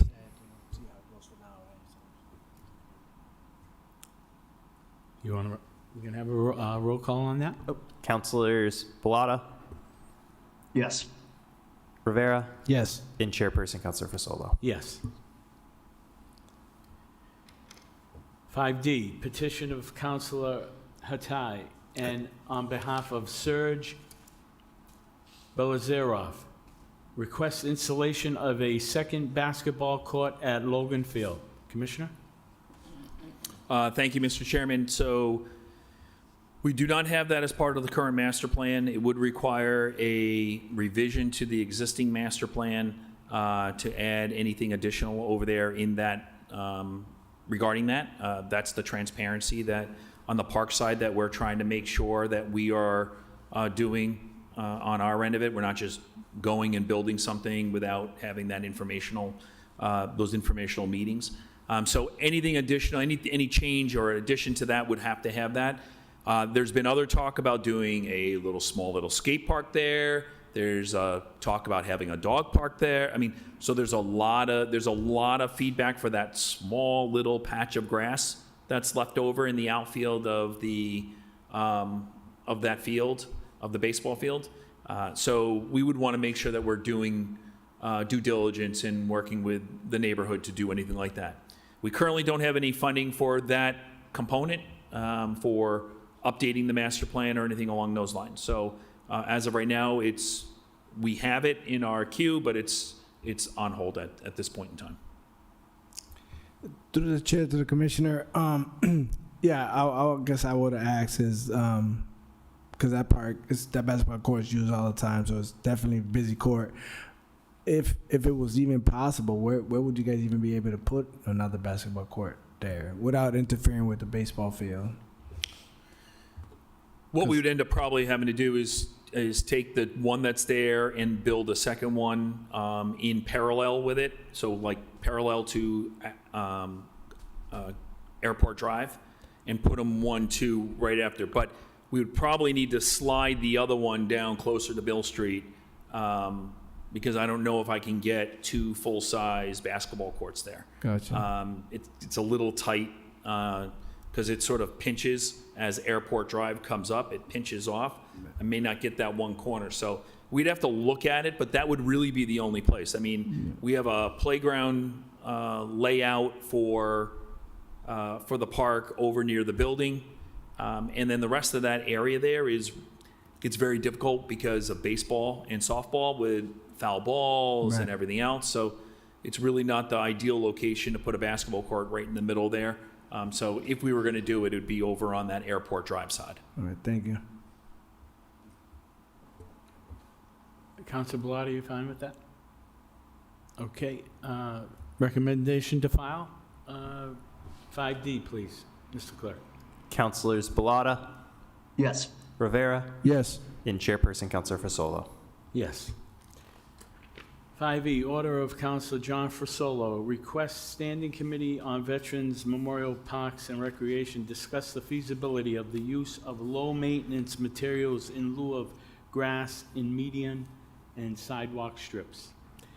Mr. Commissioner, I have brought a couple pictures that I hope AJ can cue up. I first want to say I know our Parks Department and DPW do a great job.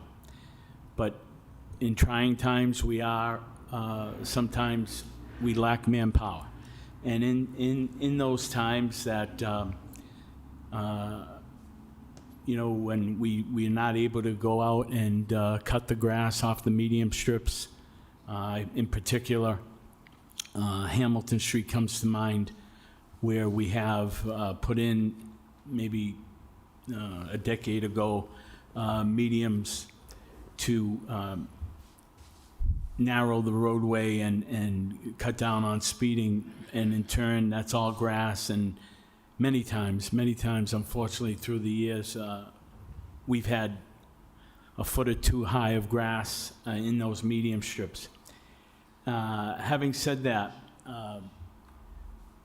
I understand the water has to go somewhere, and you need that runoff to be absorbed by the dirt and by the grass, the dirt under the grass. But I have seen in a few places around the city, and this is in particular right here, the apartment complex off of Beacon Street and Herman Street.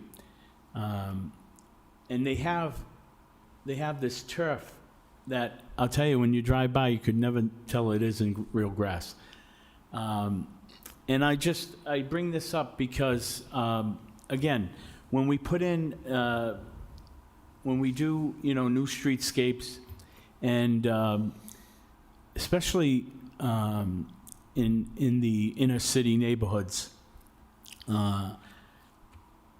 if we can look at something like this, if feasible, I don't know, but the point I'm trying to make is, again, this is corrective criticism. I'm not trying to criticize, but, in those cases where we do fall behind because of lack of manpower and not able to get out and cut the grass, I would look in the future to go toward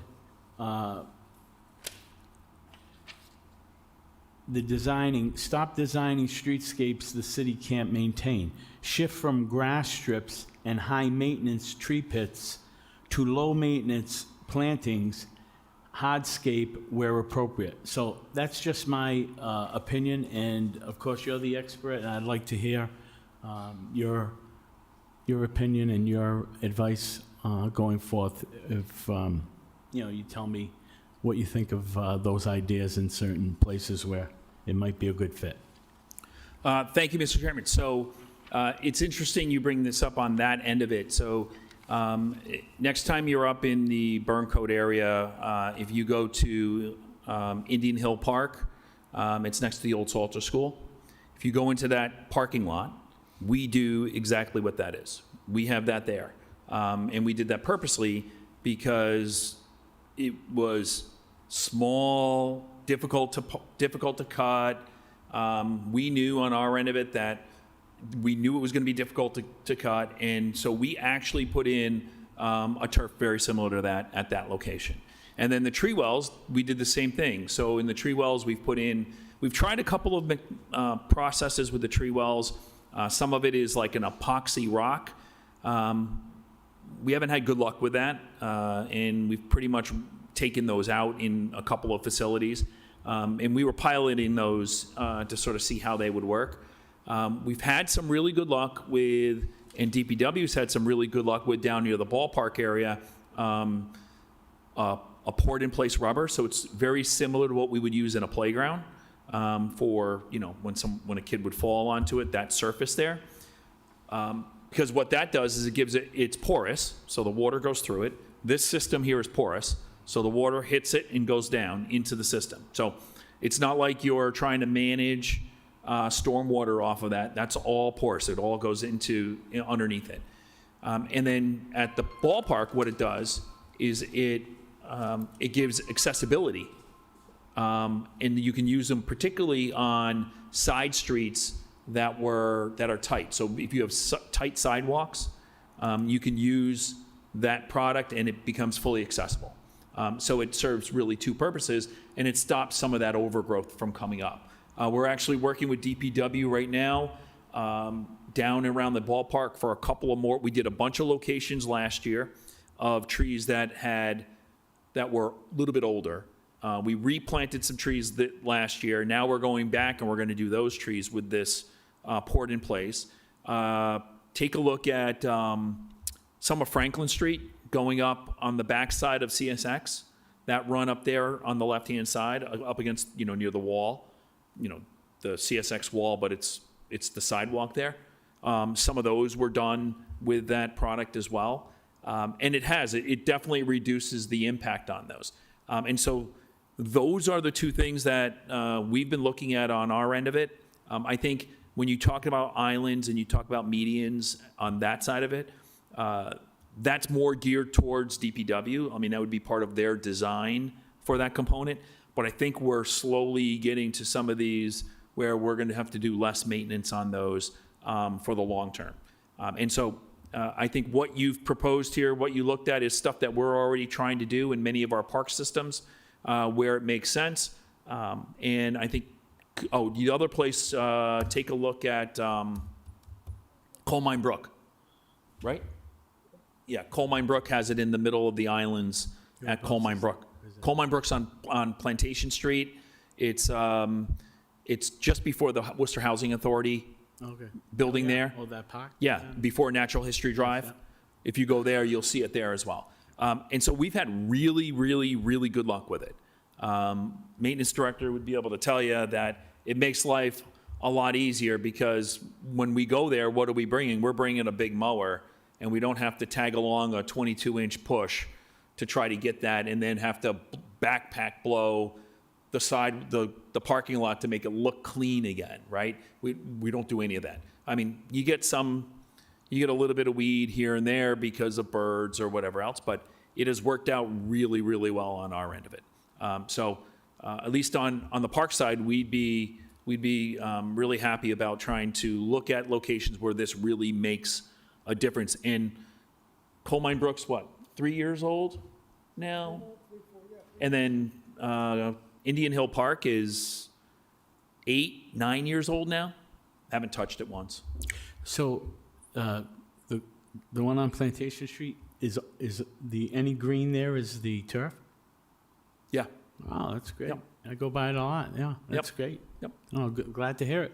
So at least for us, we're already doing it. We're already looking at it in that fashion because we know on our end of it, trying to keep grass cut, as you will well be aware with Plantation Street. I mean, not Plantation Street, with Hamilton Street. It can be a challenge, right? And this has really helped us minimize some of those areas where they're just too small for our big equipment, and we don't want to send somebody around with a small piece of equipment. And then particularly in some of the islands, those things can get dangerous too. Right. And so it really solves 2 problems for us, or 3 problems for us. Right. And it's permeable. So all the water goes through it. So it's not like you're causing any more overflow, drainage issues, or anything along those lines. Right, which was, a concern of mine, but you answered that, so I look forward to, that continuing. Thank you. Anybody else have any comments? Okay, so we'll have a motion to file 5E, please, Mr. Clerk?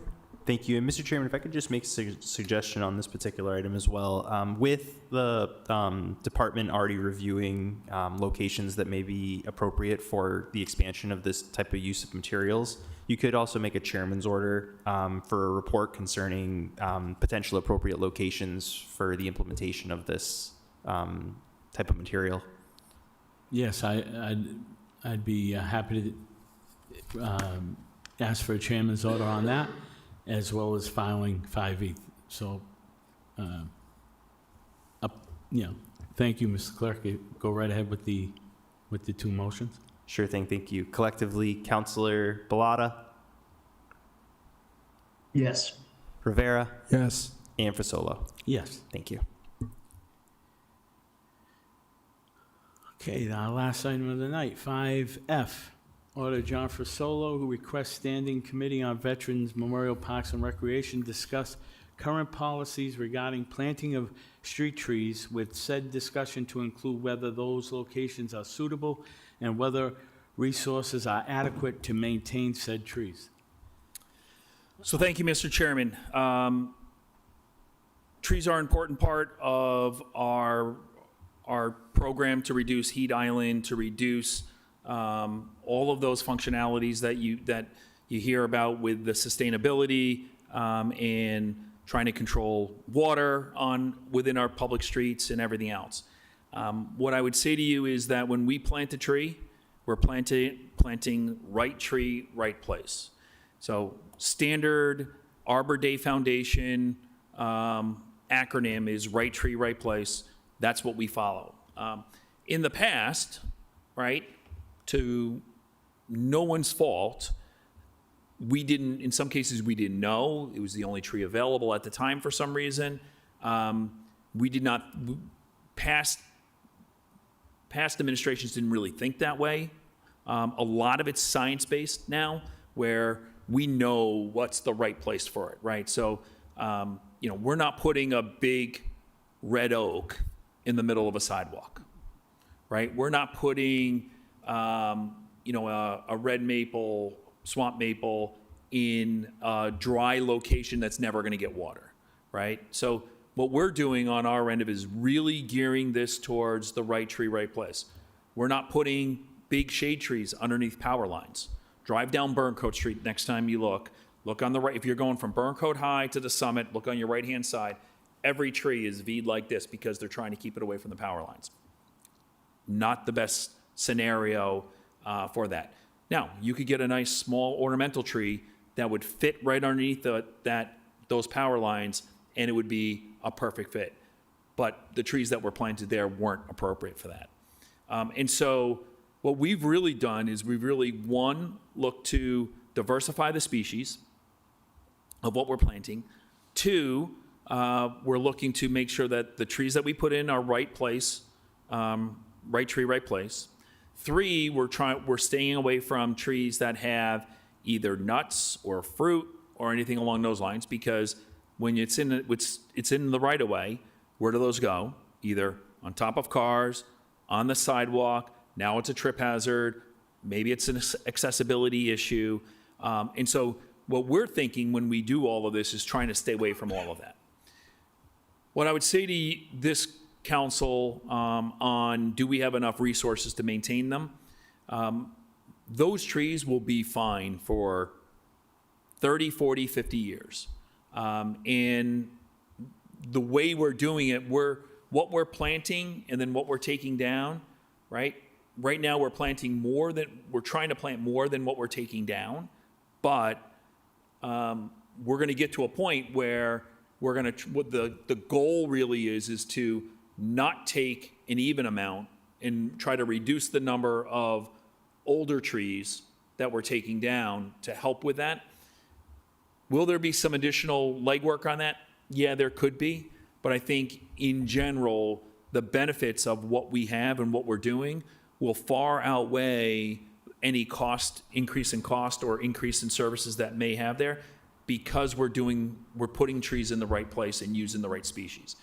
A lot of what we deal with today on our side, on our forestry side, is just the inappropriate tree in a location that is now affecting a sewer line, or it's affecting a street light, or it's, you know, it wasn't the right tree because it's impacting, you know, a house because now that crown is now too far out, kind of thing.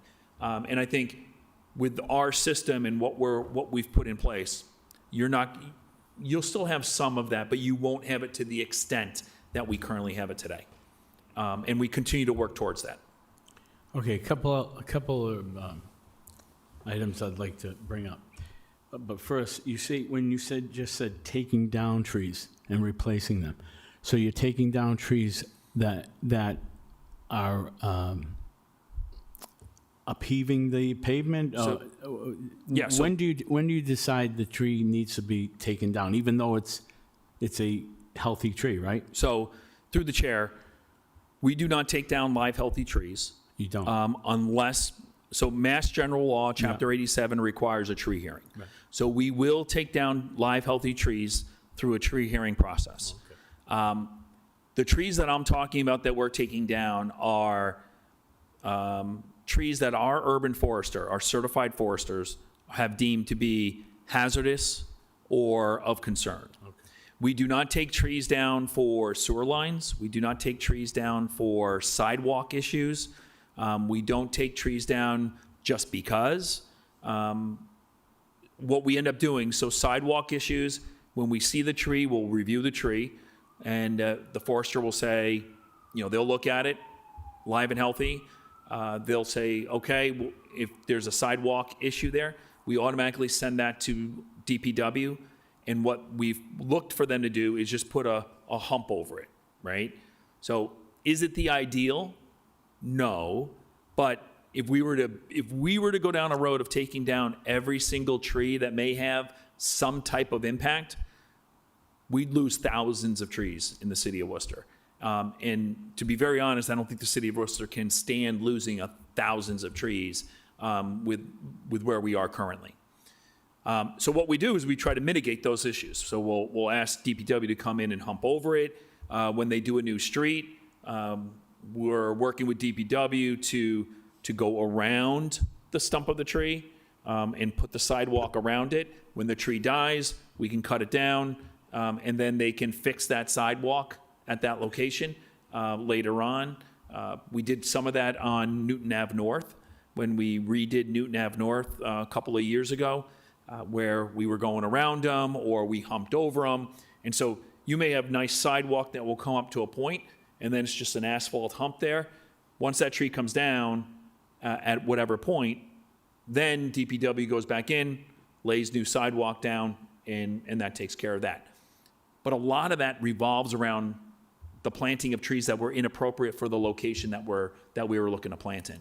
Okay. And so we do take down trees by the tree hearing process, but there's a cost to that. So our ordinance reads that the individual that's requesting the tree to come down must do two things, must pay for the cost of the removal and then cost for replacement value. So that replacement value is based on the diameter of the tree and what it cost us for our contractor to go and plant a tree. So for us right now, it's $550 to plant a 2.5-inch caliber tree. That's purchase the tree, dig the hole, transport the tree, put the tree in, do all the things around it, and make it so that the tree is standing with stakes and everything else.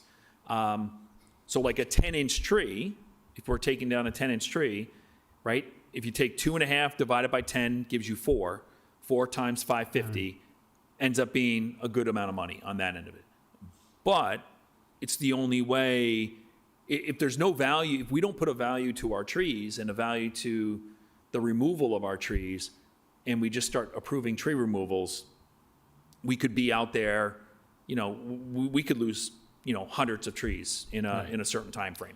So that mechanism there in our ordinance really helps sort of define and if somebody really wants it down, right, it just defines that.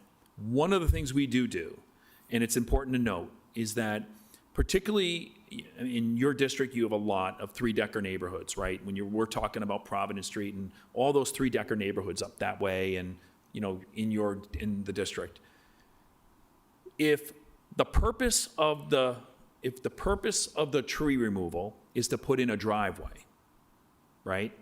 We will approve that and we'll reduce the cost by half of the replacement value, so that, because it's important for the city to get cars off our streets, particularly for winter weather, for available parking, and a lot of times this really is more of a three-decker neighborhood kind of setup where you have, you know, multiple families with multiple cars and they're all trying to gather. If there's an availability to do that, then we'll do that, and we're allowed by ordinance to cut the fee in half to allow that to happen, to try to reduce that overall cost for a driveway. But it has to be a driveway. It can't be, I'm thinking about a driveway. No, it has to, they got to build out a portion of the driveway, and we work with that to tell them that if you don't, then we're coming back after you for the full amount of the tree, and then we're going to look to plant a tree right somewhere in that vicinity again, because you lied to us in that case of it. So we do allow that as well. Okay, and just lastly, I brought some pictures, Commissioner. I know you said you used, what is it, right place, right tree, or right tree, right place? Right tree, right place. Okay. Now, in these cases on Grafton Street, for the last, I'd say, 8-10 years, I have adopted these trees. This tree here is on Roosevelt School's property, but I'm just giving you an example of what happens. They start to bud. I've never seen, and so I don't know if these, now take this, let's consider it's not on Roosevelt Yeah. School property, and it's on our sidewalk. I didn't take pictures at the time where Understood. I could. I get your point. The buds, if you don't catch the buds early enough, they start to turn into branches and they grow uncontrollable. And you cannot trim those branches without a huge, help me with the term. Loppers. Loppers. And going up from Sunderland Road to South Plaza on the right when you're coming from, let's say, the Millbury line and coming into the city on Grafton Street,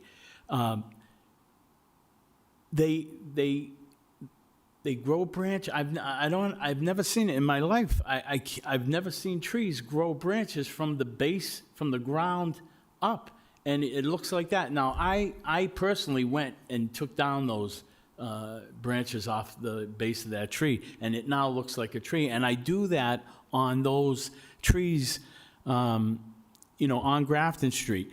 But every year, and they're starting already, it's starting to grow from the ground up. And if you don't get it, it ends up looking like a bush, not a tree. Yep. So those trees are in, and they're healthy. Yes. I don't know, there's nothing probably you can do to rectify that issue, but that's what I'm talking about. Yep. But now you're saying you may be planting a different tree than, Yes. and maybe that was the wrong tree to put there, if you could just So elaborate. through the chair, so a lot of what you're seeing there is species related. And so if you think of a dogwood, right? A dogwood tree has two different types of trees. So there's a dogwood tree, and then there's a dogwood almost like a bush.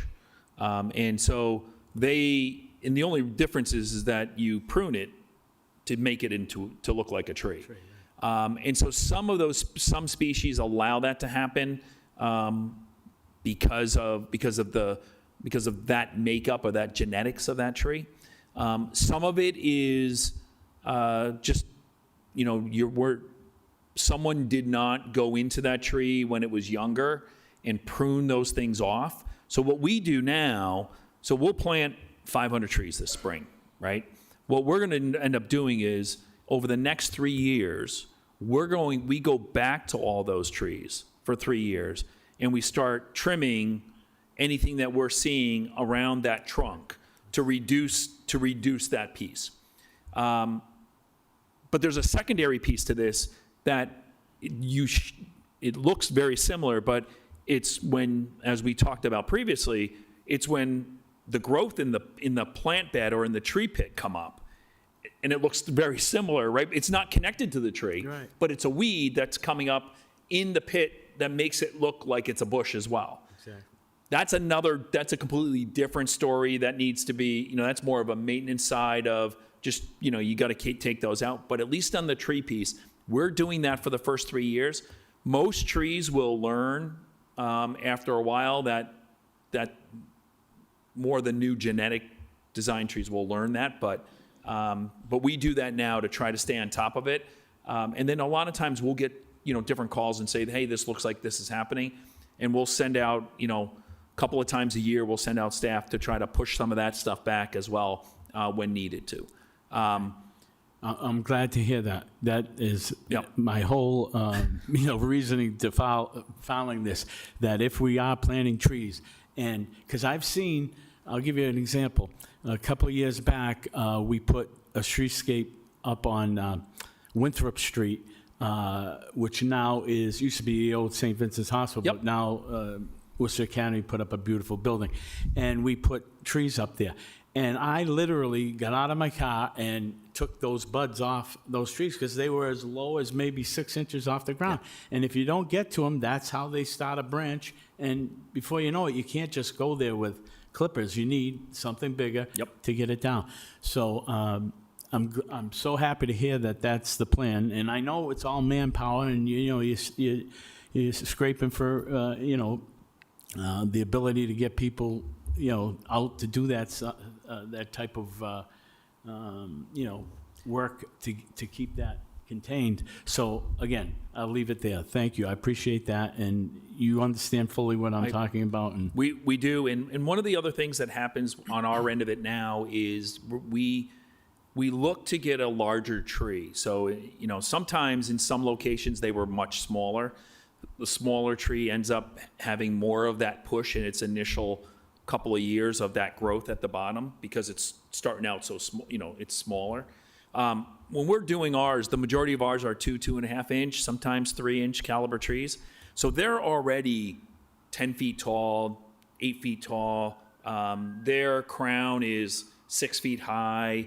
And so they've already been trained, the tree has already been trained to be pushing all of that energy towards the top because that's where you want it, right? You want everything to go towards the top to be able to do that. So size of tree that you plant also has some issues. When we did what used to be called a bare root planting, so they're like this small, and there's no soil at the bottom, just bare root. We did a whole bunch of them on Inglewood, up off of Lovell, and we had that same problem. We had that problem with stuff coming off of those trees, and we were going back there regularly to try to address that. So completely understand what you're talking about. I'm going to meet, our forester is meeting with me and the students tomorrow for Newton Hill.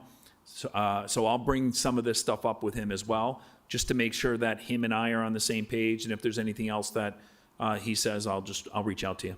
thank you.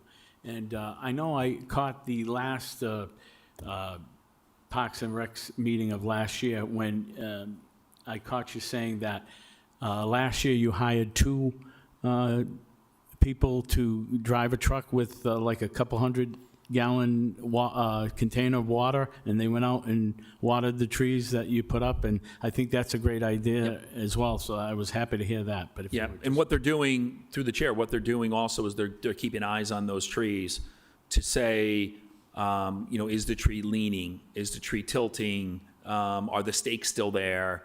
Do we see any issues with the tree that we want to have the forester or the certified arborist go out and take a look at? Because, we've been relatively good. Our survival rate is up over 90% over the last 3 to 4 years.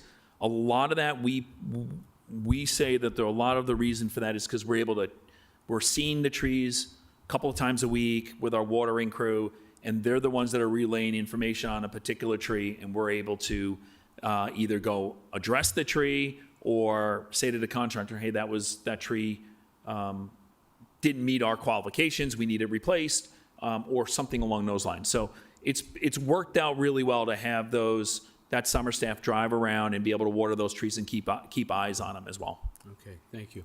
Anybody? Yeah.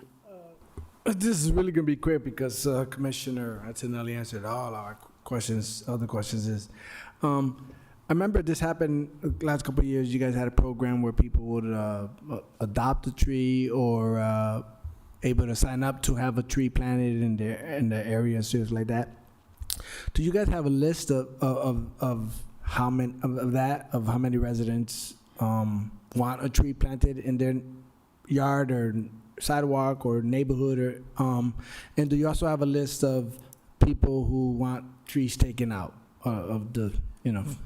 So through the chair to the counselor, so we have a list of, so we're averaging somewhere in the 5 to 10 range on what we call setback planting. So setback planting is based on our ordinance, and what it means is that from the back of sidewalk, if there's a sidewalk, or back of curb, we can plant a tree on someone private property 20 feet from one of those two locations.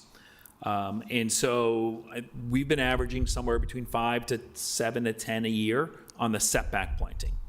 And we usually bang those out, you know, if we get them, we're able to usually take care of them because, one, we know that they're going to get taken care of, and two, for us, they're easy wins to be able to get one of our residents a tree.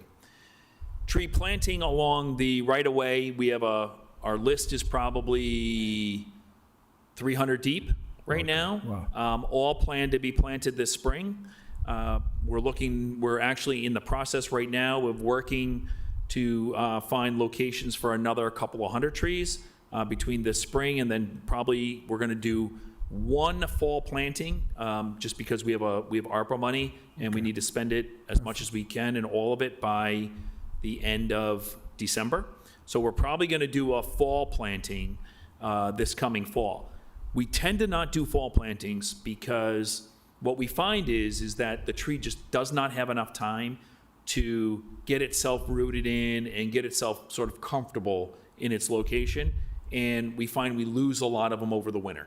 So all of a sudden, you plant the tree, it's going a little bit, it's not growing anymore, the roots aren't going anywhere, and then all of a sudden you have a snowstorm, and as the plow's going by, it pushes all this snow up against the tree. Now the tree's leaning, and then it's blocking something, and then someone rips something off of it to try to move it out of the way. So we find that we don't have as much survival on a fall planting. But what we're going to be looking to do is do fall planting in locations where we have larger grass areas, maybe islands where we have some space in some islands that we can plant into. Looking to do it along those lines where our plowing mechanisms won't be as impactful on that. So we have those lists, but we blow through those lists every year. Like I said, we're about 250, 300, and then 5 to 10 on that other side. But those all get planted in the spring of every year. So To the commissioner, to the chair, to the commissioner. On the other end, do you guys have a list of people who want trees taken out? So we do. So every single day we're getting requests for tree inspections. I don't want this tree. I don't want to rake leaves or whatever else. And so everything we do is based on an inspection of the tree. The tree gets looked at by our certified arborist. The arborist makes a determination, goes back into customer service. Customer service generates a letter that gets sent to the resident that says, your tree has been determined to be X, and this is the work that's going to happen. Some of it is removal, some of it's trim, some of it's, listen, there's just no work that's needed on the tree. But yeah, we'll have a list of, somewhere, I think right now we're probably 125 to 150 trees that are on our removal list right now. And it fluctuates. So it will grow, and then we'll hit it with removals, and we'll knock it back down, and then it will grow back up. And so it's that never ending. We'll never be at zero, but my goal is not to get to 500, 600, 700 either, right? It's more in that, somewhere in that 100 range. If I can stay on either side of 100 is where I think, at least initially, I'd like to be. And then ideally, I'd like to get it down more towards a 75 range on that end of it. Sounds like my traffic and parking agenda. Yes. Thank you. Well, I appreciate that, you educating the general public on how it works, and Yep. we appreciate that. We have a member of the audience that'd like to speak. Name and residence, please. Thank you. Fred Nathan Worcester. Through you, Chairman, if I can direct it to the Commissioner, just curious, and you're talking about the trees, whether you're going to take them down or plant new trees. Does it ever happen where National Grid, Eversource, or the cable company, or Verizon, or Fios need a tree taken down because in order to go into a house, they don't want to have to go like around it? If it's situated in such a manner, do they have the ability to ask the city if they'll take it down, or is that on them or the owner of the property? Just food for thought. Mr. Commissioner. Thank you, Mr. Chairman. So when it comes to the utilities, no matter what utility it is, they are bound by the same rules and regulations as our residents are when it comes to tree removal, tree trimming, all of those functionalities. So we've worked with National Grid, we've worked with Eversource, we've worked with the cable company and Verizon on a lot of that kind of stuff. What ends up happening is if they need a tree taken down for a particular reason, we'll go through the tree hearing process, and they're paying the city for the same cost that a resident would pay if it's a live, healthy tree. We do work with National Grid in particular when it comes to trimmings. So a lot of times, particularly in District 5, they did a major line review going down Pleasant Street.